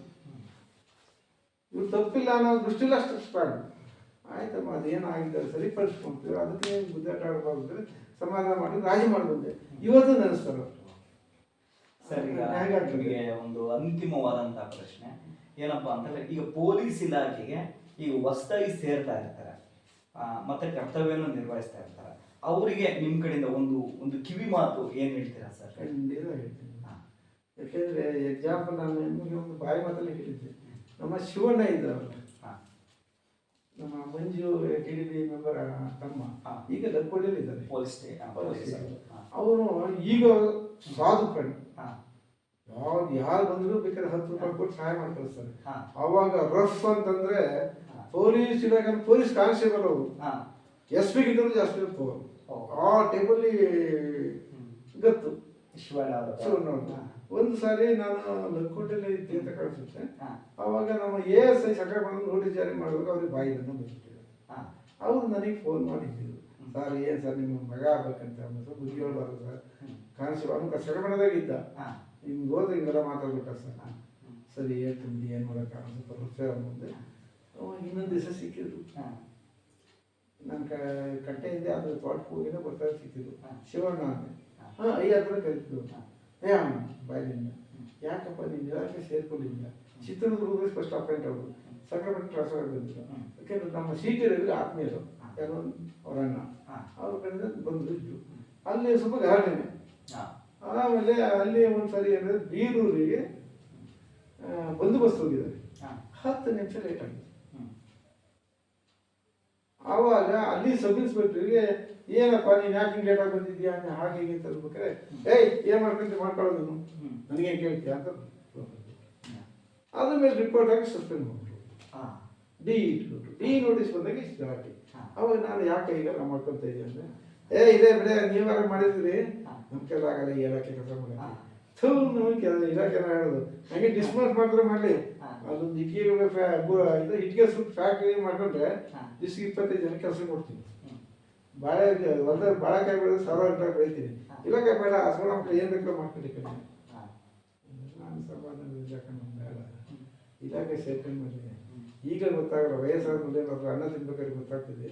ಅದ್ರ ರೊಕ್ಕ ಹೋಗ್ಬೇಡ ಅಂತಂದ್ರೆ ಇಲಾಖೆ ಏನು ಹೇಳ್ಬೇಡಿ ಇವೆಲ್ಲ ಮಾಡಿದ್ರೆ ಉಳಿಸಿ ತೊಗೊಂಡಿದ್ದು ನನಗೆ ಆಗಲ್ಲ ಅಂತ. ಹಾಗೆ ಒಂದು 3-4 ಇಯರ್ಸ್ 6 ತಿಂಗಳು ಒಂದು ಸೆಷನ್ ಕೆಲಸ ಮಾಡಿದ್ರು. ಸಕ್ಕರೆ ಬೀರೂರು ಆದಮೇಲೆ ಸಕ್ಕರೆ ಬಂಡ ಆದಮೇಲೆ ಬೀರೂರು ಆದಮೇಲೆ ಟೌನ್ ಅಂತ ಕುದುರೆಮುಖ ಒಂದು 2-3 ವರ್ಷ ಸೆಷನ್ ಸ್ಪೆಂಡ್ ಮಾಡಿದ್ರು. ಆ ನಂತರ ಅವನು ಅಲ್ಲಿ ಒದಾದ್ಮೇಲೆ ಒಂದ್ಸರಿ ಯಾರೋ SP ಏನೋ ಬೈದ ಅಂತ ಹೇಳ್ಬಿಟ್ಟು ನೀನು ಅವನು ಇನ್ನೊಂದು ಅಂತ ಹೇಳ್ಬಿಟ್ಟು ಕ್ರಿಯೇಟ್ ಮಾಡಿ ಅವ್ರ ಅಣ್ಣ ಅವನು ಅವ್ರ ತಾಯಿಗೆ SP ಆಫೀಸಿಗೆ ಕರ್ಕೊಂಡೋಗಿ ಗಲಾಟೆ ಮಾಡ್ತಾರೆ.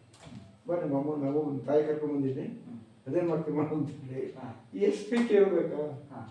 ಆಮೇಲೆ ಲಾಸ್ಟ್ ಟೌನ್ ಸ್ಟೇಷನಿಗೆ ಫೋನ್ ಮಾಡಿ ಅವ್ರಿಗೆಲ್ಲ ಮೇಲೆ ಕೇಸ್ ಆಗಿ ಕೊದೋಗ್ಬಿಟ್ರು. ಈ ಕೇಸ್ ಆದ್ರೆ ಕಾಂಪ್ರಮೈಸ್ ಮಾಡ್ಕೊಂಡು ಅಂತ ಕಾಣಿಸುತ್ತೆ. ಇಲ್ಲ ನಾವು ಶಿವಣ್ಣ ಬಗ್ಗೆ ಕೇಳಿದ್ದೀವಿ. ಡಿಪಾರ್ಟ್ಮೆಂಟ್ ಅಲ್ಲಿ ತುಂಬಾ ಹೆಸರಿರುವಂತ ವ್ಯಕ್ತಿ ಶಿವಣ್ಣ ಅವರು.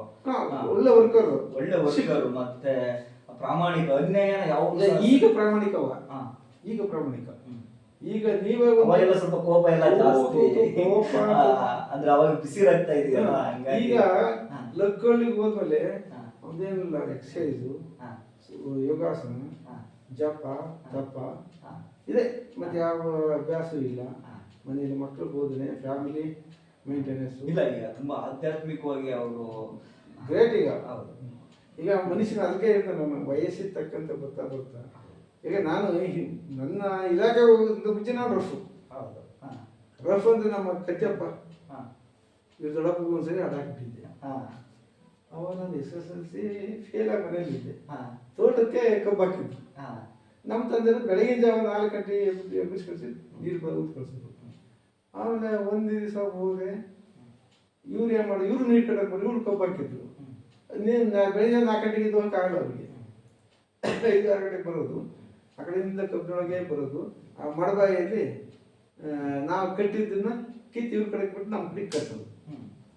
ಒಂದು ದಿವಸ ಒಂದು 10 ಹಾಕೋದು ಬೆಳಗ್ಗೆ ಹೋದ್ರೆ ಕಬ್ಬಿನ ಗರಿ ಕೊಯ್ಕೋದು ಇಬ್ಬರು ಬಿಡೋದು ಮೈಯೆಲ್ಲ ಹುರಿಯೋದು. ಅಯ್ಯೋ ದೇವ್ರ ಏನು ಕರ್ಮ ಅಂತ ಅವತ್ತು ಬಂದ್ಬಿಟ್ಟೆ. ಮಾರನೇ ದಿವಸ ಹಿಂಗೆ ಅಂತ ಹೇಳಿದ್ರೆ ಯಾವ ಕೀರ್ತಾರಪ್ಪಾಜಿ ಅಂತ ಹೇಳಿದ್ರೆ ಯಾಕೆ ಹೋಗ ನೀವು ಕಟ್ಕೊಳ್ಳೋ ಅಂದು ಮತ್ತೆ ಹೋಗಿ ಅದೇ ಕೆಲಸ ಮಾಡಿದ್ರು. ನಾನು ಕಬ್ಬೊಳಗೆ ಸುಮ್ಮನೆ ಮಸ್ತೂರ ಬಂದು ಸುಮ್ಮನೆ ಕೂತ್ಕೊಂಡೆ. ಇವರು ಸರ ಬಂದರು. ಆ ಮಡಬಾಯಿಗೆ ಹಿಡಿದು ಅದೆಲ್ಲ ಕಿತ್ತು ನಮ್ಮ ಕಡೆ ಇವ್ರ ಕಡೆ ಕಿತ್ತು ನಮ್ಮ ಕಡೆ ಕಟ್ತಾ ಇದ್ರು. ನಾವು ಕಚಣ ಏನೋ ಸ್ವಲ್ಪ ಆಮೇಲೆ ಏನು ಈ ಕೆಲಸ ಮಾಡ್ತಾ ಇದ್ದೀರಿ ನೀವು? ತೀರಾ ನೀವು ಮುಂಚೆ ಬಂದು ನಾನು ಕಟ್ಕೊಂಡು ತಿಂತಾರೋ ನಾನು ಹೋಗ್ಬಿಡ್ತಿದ್ದೆ. ಕಬ್ಬಿನೊಳಗೆ ನನ್ನ ಗರಿ ಕೊಯ್ದು ನಮಸ್ತೆ ನೋಡಿ ಯಾಕೆ ಹಿಂಗೆ ಮಾಡ್ತಾ ಇದ್ರಿ? ಹೋಗೋದು ಜೋ ಬಂದರು. ನಾನು ಅವಾಗ ರಫ್ ಅಂದ್ರೆ ಎತ್ತಬೇಕು ಬೋಡಿ ಮಗನೇ ಅಂತ. ಸರಿಯಾಗಿ ಮಾತಾಡೋ ಏನು ಸರಿಯಾಗಿ ಮಾತಾಡ್ತೀವಿ ಸುಳ್ಳು ಕೈಯಲ್ಲಿ ಕತ್ತಿ ಇತ್ತಲ್ಲ ಕೈತಿದೆ ಇದೇ ಸರಿಯಾಗಿ ಮಾತಾಡೋ ಸುಳ್ಳ ಮನೆ ಅದು ಕಟ್ಟಿ ಕತ್ತಿ ಬರ್ತೀವೋ ಆಗ್ಬೇಕು ಅಂದೆ.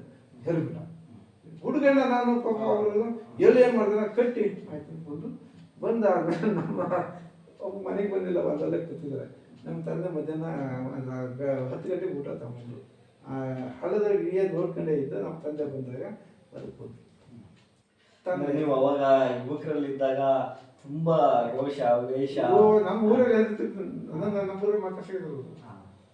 ಆ ಸಂದರ್ಭದಲ್ಲಿ ಪೊಲೀಸ್ ಇಲಾಖೆಯಲ್ಲಿ ಎಲ್ಲ ಇದ್ದರಿಗೂ ಅದೊಂದು ಸಾಮಾನ್ಯವಾಗಿ ಇತ್ತು ಅನ್ಸುತ್ತಲ್ವಾ? ಇಲ್ಲ, ನಾನು ಪೊಲೀಸ್ ಇಲಾಖೆ ಇರ್ಲಿಲ್ಲ ಅವಾಗ.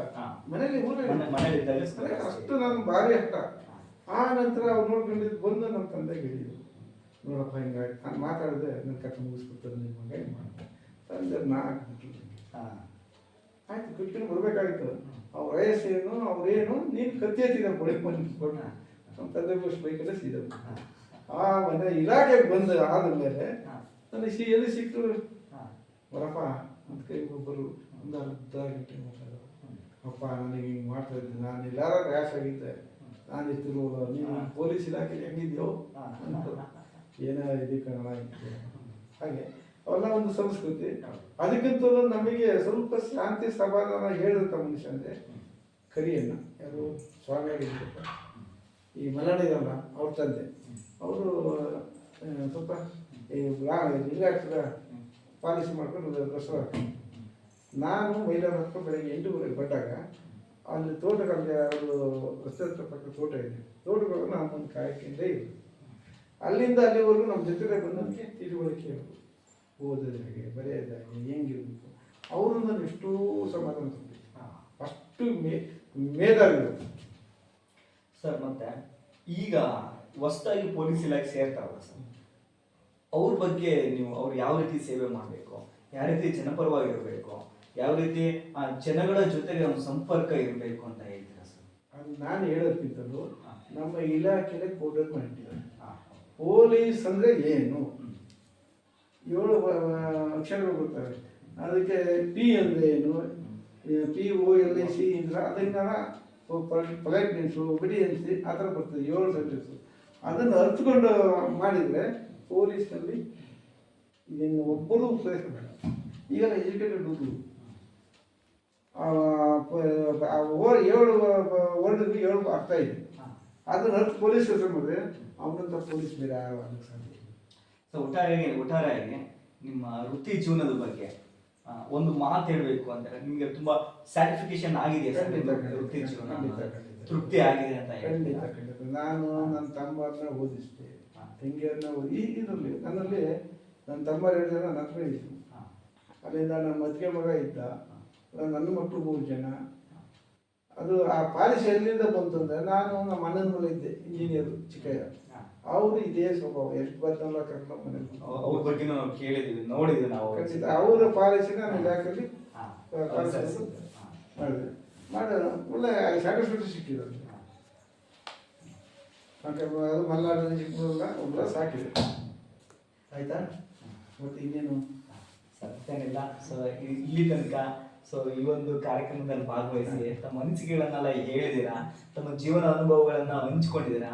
ಸೊ ನಿಮಗೆ ಆತ್ಮೀಯವಾಗಿ ವಂದನೆಗಳನ್ನ ಸಲ್ಲಿಸ್ತಾ ಬನ್ನಿ. ನನ್ನಿಂದ ಏನು ಸಹಾಯ ಬೇಕು, ಯಾವ ರೀತಿಯಲ್ಲಿ ಸಹಾಯ ಬೇಕಾದರೂ ಖಂಡಿತ ನಾನು ಚಿರುಡಿನಿ ಎಂದುದು ನಾನು ಪಾಲಿಸ್ತೀನಿ. ಬನ್ನಿ.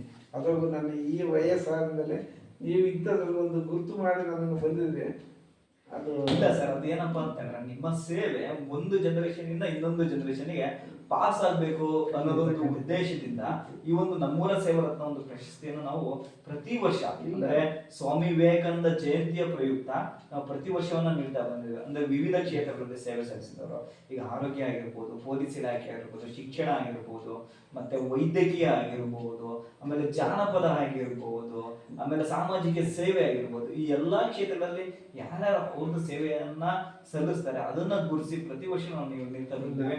ಹಾಗಾಗಿ ವಿಶೇಷತೆ ಅಂತಂದ್ರೆ ನಾನು ಕಾನ್ಸ್ಟೇಬಲ್ ಆಗಿ ಇರಬೇಕಾದ್ರೆ ನನಗೆ ಇನ್ನೊಬ್ರು ಸಹಾಯ ಮಾಡೋಣ ಅನ್ನೋ ಒಂದು ನೇಚರ್ ಯಾವುದೇ ದೃಷ್ಟಿಲಾಗಲಿ ನನಗೆ ಅಧಿಕಾರ, ಕೆಲಸಗಳ ಅಧಿಕಾರ ಇಲ್ಲವರು ಅದಕ್ಕೆ ಏನು ಬೇಕು ಒತ್ತು ಕೊಟ್ಟು ನಿಂತ್ಕೊಂಡು ಪುಣ್ಯಳ್ಳಿಯಲ್ಲಿ ಹುಚ್ಚಪ್ಪ ಅಂತ ಇದ್ದ. ಅವನು ವ್ಯಾಪಾರ ಮಾಡಿ ಸುಣ್ಣಾಗಿದ್ದ. ಅವ್ರ ತಂದೆ ಒಂದ್ಸಲ ಬಂದಿದ್ರು, ಅವನು DR ಕಾನ್ಸ್ಟೇಬಲ್ ಆಗಿ ಸೇರಿಸಿದೆ. ಅಲ್ಲಿಂದ ಇನ್ನೊಬ್ಬ ನಂಜುಂಡಪ್ಪ ಅಂತ ಹುಣಸೆಘಟ್ಟ ಹುಡುಗ, ಅವನು ನಾನು ಟೌನಾಗೆ ಇದ್ದೆ. ಅವನು ಬಂದ, ಅವನು ಏನೇ ಬೇಕಾಕೊಂಡು ಅವನು ಸೇರಿಸಿದೆ. ಆನಂತರ ನಮ್ಮ ಸಣ್ಣಪ್ಪ ಏನಿಲ್ಲ ಅದಾಡ್ತಾ ಇತ್ತು. ಅವನಿಗೆ ಅದು ಹಿಂಗಾಗಿದ್ದಪ್ಪ, ನನಗೆ ಪರಿಚಯ ಇದ್ದವರು ನಾನು ಸೇರಿಸ್ತೀನಿ ಬಾ ಅಂತ ಹೇಳಿದೆ. ಇಂಟ್ರ್ಯೂಗೆ ಸೇರಿಸಿದ್ದೆ, ಇವನು ಬರಲಿಲ್ಲ. ನಮ್ಮ ಕರಿಯಣ್ಣ ಅವ್ನು ಹೇಳಿದೆ, ಆ ದಿನ ಬರಲಿದ್ರೆ ಬರಲಿಲ್ಲ. ಇಂಟ್ರ್ಯೂಲೇ ಕ್ವಾಲಿಫೈ ಆಡಿದ್ರು. ಆ ನಂತರ ಇವನು ಮತ್ತೆ ಯಾರು ಬರಲಿಲ್ಲ. ನಮ್ಮ ಸಣ್ಣಪ್ಪ ಅವ್ನು ಭಾರಿ ಕಷ್ಟಕರ ಬಂದಿದ್ದ. ಅವನು ನಾನು ಶಿವಮೊಗ್ಗದ ಮಂಡಲಕೊಂಡು ಓದ್ಕೊಂಡಿದ್ದೆ. ಅವನು ಆಂಟಿ ಭಾರಿ ಆಂಟಿ ನನಗೆ. ಅವನು ವಾರಿಸಿಟ್ಟು ಒಂಥರ ಏನೋ ಅವನು ಹೊಂಟಿತೊಳ. ನಾನು ಅಲ್ಲಿಂದ ನಾನು ಮಾತಾಡ್ತಿಲ್ಲ. ಈ ಪರಿಸ್ಥಿತಿ ಬಂದ ನಾನು ಶನಿವಾರ ಭಾನುವಾರ ರಜೆ ಇದ್ದ ಮನೆಗೆ ಬಂದಿದ್ದೆ. ಅವನು ಅವಾಗ ತಂದೆ ತಾಯಿಯಿಂದಲೂ ದೂರ ಒಂದು ರೂಮಲ್ಲಿದ್ದ. ಭಾರಿ ಕಷ್ಟ ಜೀವನ. ಅವನು ಅದೇನು ತಿಳ್ಕೊಂಡು ಬಂದ. ನಾನು ಬಂದು 2-3 ಸರಿ ಊರಿಗೆ ಬಂದಾಗ ಸೀದಾ ಬರೋದು ನಮ್ಮ ಮುಂದ್ಗಡೆ ಮನೆ ಜಗ್ತಿದ್ದೆ. ನನಗೂ ಮಾತಾಡ್ಸ್ಕೊಟ್ಟಿಲ್ಲ, ಅಲ್ಲಿ ಕೂತ್ಕೊಂಡು. ಆಮೇಲೆ ನಾನು ಹೊರಡಬೇಕಾದ್ರೆ ಸುಮ್ಮನೆ ಹಿಂಗಡೆ ಬರೋದು. ಒಂದು 2 ಸಲ 3 ಸಲ ಗೇಟ್ ಹಂಗೆ ಬಂದ. ಆಮೇಲೆ ಒಂದ್ಸರಿ ಏನು ಮಾಡ್ತಾ ಇದ್ದಾವೆ ಏನು ಹುಚ್ಚನ ಮರ ಅಂತ ಹೇಳ್ಕೊಂಡು ಒಂದ್ಸರಿ ನಾನೇ ಕಟ್ಟ ತಗೊಂಡು ಬಂದ ಬಯಲಿದ್ದೆ. ಯಾಕೆ ಹಿಂಗೆ ಮಾಡ್ತಾಯಿದ್ದೆ ಏನು ಅಂದೆ, ಕಣ್ಣು ನೀರು ಅಂತ ಆವತ್ತು ಹೇಳ್ಕೊಂಡು. ಅವಾಗ ಆಯ್ತು ಈ ಪರಿಸ್ಥಿತಿ ಹೇಳ್ಕೊಂಡು ಹಿಂಗೆ ಬಂದರೆ ಆಗ್ತದ, ಆಯ್ತು ನನಗೆ ಸಹಾಯ ಮಾಡ್ತೀನಿ ಬಾ ನಿನ್ನ ಚಿಕ್ಕಮೂರಿಗೆ ಬಂದನು. ಕೊನೆಗೆ ಡಾಕ್ಟ್ರ್ ಅಂತ ಕ್ರಿಶ್ಚಿಯನ್ ಅವರು ಪರಿಚಯ ಇತ್ತು ನನಗೆ. ಅವ್ರ ಎಸ್ಟೇಟಿಗೆ ಅವನು ರೈತರಾಗಿ ಸೇರಿಸಿದೆ. ಅಲ್ಲಿ ಜಿಗಣೆ ಇದು ಹತ್ತಿಗುಂಡಿ ಹತ್ರ ಎಸ್ಟೇಟ್ ಹೋಗ್ಬೋದು. ಜಿಗಣೆ ಮಳೆ ಹೇಳೋಂಗಿಲ್ಲ, 4 ದಿವಸ ಇದ್ದು ಅವರಿಗೆ ವಾಪಸ್ ಅವರು 500 ರೂಪಾಯಿ ಸಂಬಳ ಕೊಡ್ತಿದ್ರು. ಆಮೇಲೆ ಏನು ಮಾಡ್ತೀವಿ ಸಣ್ಣಪ್ಪ ಅಂತ, ಏನು ಮಾಡೋದು, ಆಯಿತು ನಿನಗೆ ನಾನು ಸಣ್ಣ ಪುಟ್ಟ ಸಹಾಯ ಮಾಡ್ತೀನಿ, ಇನ್ನು ಸಾಕಷ್ಟು ದೊಡ್ಡ ವಿಷಯ ಹೋಗೋದು ನಾನು ನೋಡೋಣ ಇರು ಅಂತ ಹೇಳ್ಬಿಟ್ಟು ಕೊನೆಗೆ ಆವಾಗ ಬೆಂಗಳೂರಲ್ಲಿ ಸಹಕಾರ ಸಾರಿಗೆ ಸೊಸೈಟಿದು ಕಾಲಾಯಿತು.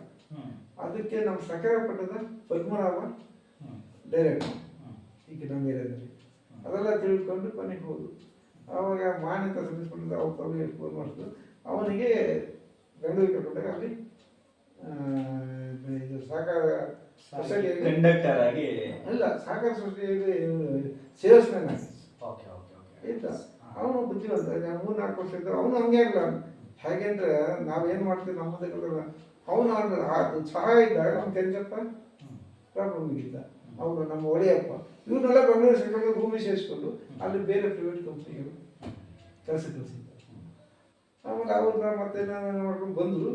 ಬಂದಾಗ ಇವನು ಸಹಕಾರ ಸಂಘಕ್ಕೆ ಮಿಸ್ಆಪರೇಷನ್ ಸೇರಿಕೊಂಡು ಬಿಸ್ನೆಸ್ ಆಗ್ಬಿಟ್ಟ. ಆನಂತರ ಅವನು ಸ್ವಂತ ಅಲ್ಲೇ ಬೆಂಗಳೂರಿಗೆ ಇಟ್ಕೊಂಡು ಕಂಡಕ್ಟರ್ ಲೈಸೆನ್ಸ್ ಎಲ್ಲ ಮಾಡಿಕೊಂಡು ಸ್ವಂತ ಬಂದಿದೆ ಕಂಡಕ್ಟರ್ ಸಿಟಿ BM ಸಿಟಿ. ಅಲ್ಲಿಂದ ಅವ್ನ ಲೈಫು ಬದಲಾಗಿದೆ.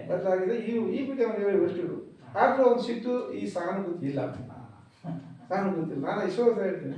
ಆ ನಂತರ ನಮ್ಮ ಮಳೆಯಪ್ಪಂದು ಸ್ವಲ್ಪ ಇದೇ ಕಥೆ ಆಯಿತು. ಅವನು ಫೈನಲ್ ಡಿಗ್ರಿ ಓದಬೇಕಾದ್ರೆ ಅವ್ರು ಭಾರಿ ಕಷ್ಟ. ಅವರನ್ನ ಮೈಲಾರಪ್ಪ ಬರ್ಕೊಂಡಿದ್ದಾರೆ. ಅವ್ರು ನಾನು ಚಿಕ್ಕಮಗಳೂರು ಟೌನಾಗಿದ್ದೆ. ಅವ್ರು ಬಂದು ಅಪ್ಪ ಹಿಂಗಾಗಿದೆ ಏನು ಮಾಡೋಣ ಅಂತಾರೆ. ಕೊನೆಗೆ ಅವಾಗ 100 ರೂಪಾಯಿ ಫೀಸು ಓದೋಕ್ಕೆ ಕೊಟ್ಟು ಅವನು ಫೈನಲ್ ಡಿಗ್ರಿ ಮಾಡ್ಕೊಂಡು ನಮ್ಮ ರೂಮಲ್ಲಿ 15 ಸಹ ಇದ್ದ. ಆಮೇಲೆ ಈ ಪಾರಶಿವಾಗಿ ಹಾಕ್ಕೊಂಡಿದ್ದ, ಅದು ವಾಚಾರಾಗಿ ಅದೆಲ್ಲ ತೀರ್ಥೇಳಿ ಅಂತ ಊರು. ಆಮೇಲೆ ಹಂಗಾಯ್ತು ಅಂತೇಳಿ ಹೇಳಿದ್ರು. ನಾಳೆ ಅದು ಲೀಸ್ಟ್ ಅನೌನ್ಸು ಇಂಟು ಓದೋದು ಹೇಳಿಲ್ಲ. ಆಮೇಲೆ ಬಂದು ಹೇಳಿದ. ಆವಾಗ ನಾನು ತಿಳ್ಕೊಂಡು ಹೇಳ್ತಾರೆ ಸುರೇಂದ್ರ ನಾಯ್ಕ ಅಂತೇಳಿ ಇವರು ಶಿವಮೊಗ್ಗ ಕೋಟೆ ಮನುಷ್ಯ ಸಬ್ ಇನ್ಸ್ಪೆಕ್ಟರ್ ಕೋಟೆ ಮನುಷ್ಯ. ಆಮೇಲೆ ಅವರು ನಮಗೆ ಚಿಕ್ಕನಿಗೆ ಹಾಕ್ಬೇಕು. ಇವ್ರು ಎಲ್ಲರಿಗಿಂತಲೂ ನಮ್ಮ ಕೆಂಚಪ್ಪ ಸುರೇಂದ್ರ ನಾಯ್ಕ ಕ್ಲಾಸ್ಮೇಟ್. ಆವಾಗ ಇದೆಲ್ಲ ಹೆಸರು ಮಾಡ್ಕೊಂಡು ಬಂದ್ರೆ ಮತ್ತೆ ಬಂದು ಚಿಕ್ಕಮಗಳೂರಿನ ಕರ್ಕೊಂಡು ಸೀದಾ ಮುಖ್ಯಮಂತ್ರಿ ನಮ್ಮ ಅವ್ರ ಮನೆಗೆ ಉಳ್ಕೊಂಡು ಅವ್ನ ಕಡೆಗೆ ಕಳಿಸಿದೆ. ಕೆಂಚಪ್ಪನ ಕರ್ಕೊಂಡು ಬರೋದು. ಅವರು ಹುಡುಗ ಕೆಂಚಪ್ಪನ ಈಜೆ ಕಾಣಿಸ್ಕೊಡ್ತಾರೆ. ಒಂದು ತಕ್ಷಣ ಹೋಗ್ಬೋದು. ಅವಾಗ ನಾನು ಅವರು ಸೀದಾ ಶಿವಮೊಗ್ಗ ನಮ್ಮ ಚಿಕ್ಕಣ್ಣ ಮನೆಗೆ ಹೋಗ್ಬೋದು. ಸುರೇಂದ್ರ ನಾಯ್ಕ ಸಲ್ಲಿಸ್ಬಿಟ್ಟು ಕರ್ಸ್ಕೊಂಡು ಆಮೇಲೆ DF ಮನೆಗೆ ಸುರೇಂದ್ರ ನಾಯ್ಕ ಅಂದ್ರೆ ಭಾರೀ ಹಾಲು ಶಿವಮೊಗ್ಗನೇ ಇರ್ತೀವಿ. ಅವಾಗ ಅವ್ರು ಕರ್ಕೊಂಡು ಹೋಗಿ ಲೀಸ್ ಮೇಲೆ ಅವನಿಗೆ ಅವನು ಲೈಫ್ ಅಂತಾರೆ. ಅವನಿಗೆ ಭಾರಿ ಕೂಲ್ ಮನುಷ್ಯ. ಒಳ್ಳೆಯಪ್ಪ ಅಂದರೆ ಹೇಳೋದಿಲ್ಲ. ಹಾಗೆ ಒಬ್ಬೊಬ್ಬರು ಜೀವನದಲ್ಲಿ ಒಂದೊಂದು ಆಸೆ ಸಣ್ಣದು ದೊಡ್ಡ ಮಾಡ್ಕೊಳಕ್ಕೆ ಹೌದು. ಅಲ್ಲ ಹೌದು, ಸಣ್ಣ ಒಂದು ಮೆಟ್ಲೆ ಸಾಕಲ್ವಾ, ಇನ್ನೊಂದು ಮೆಟ್ಲು ಹತ್ತಕ್ಕೆ ನಮಗೆ. ಮತ್ತು ನನ್ನ ಕೈಲಿ ಆದ ಸೇವೆ ಆಗಿದ್ದು ಮಾಡ್ಕೊಂಡು ಇಲ್ಲ ಸರ್. ನಮ್ಮೂರಲ್ಲೂ ಅಷ್ಟೇ ಕೇಳಿದೀವಿ ನಿಮ್ಮ ಸೇವೆಗಳನ್ನಲ್ಲವ.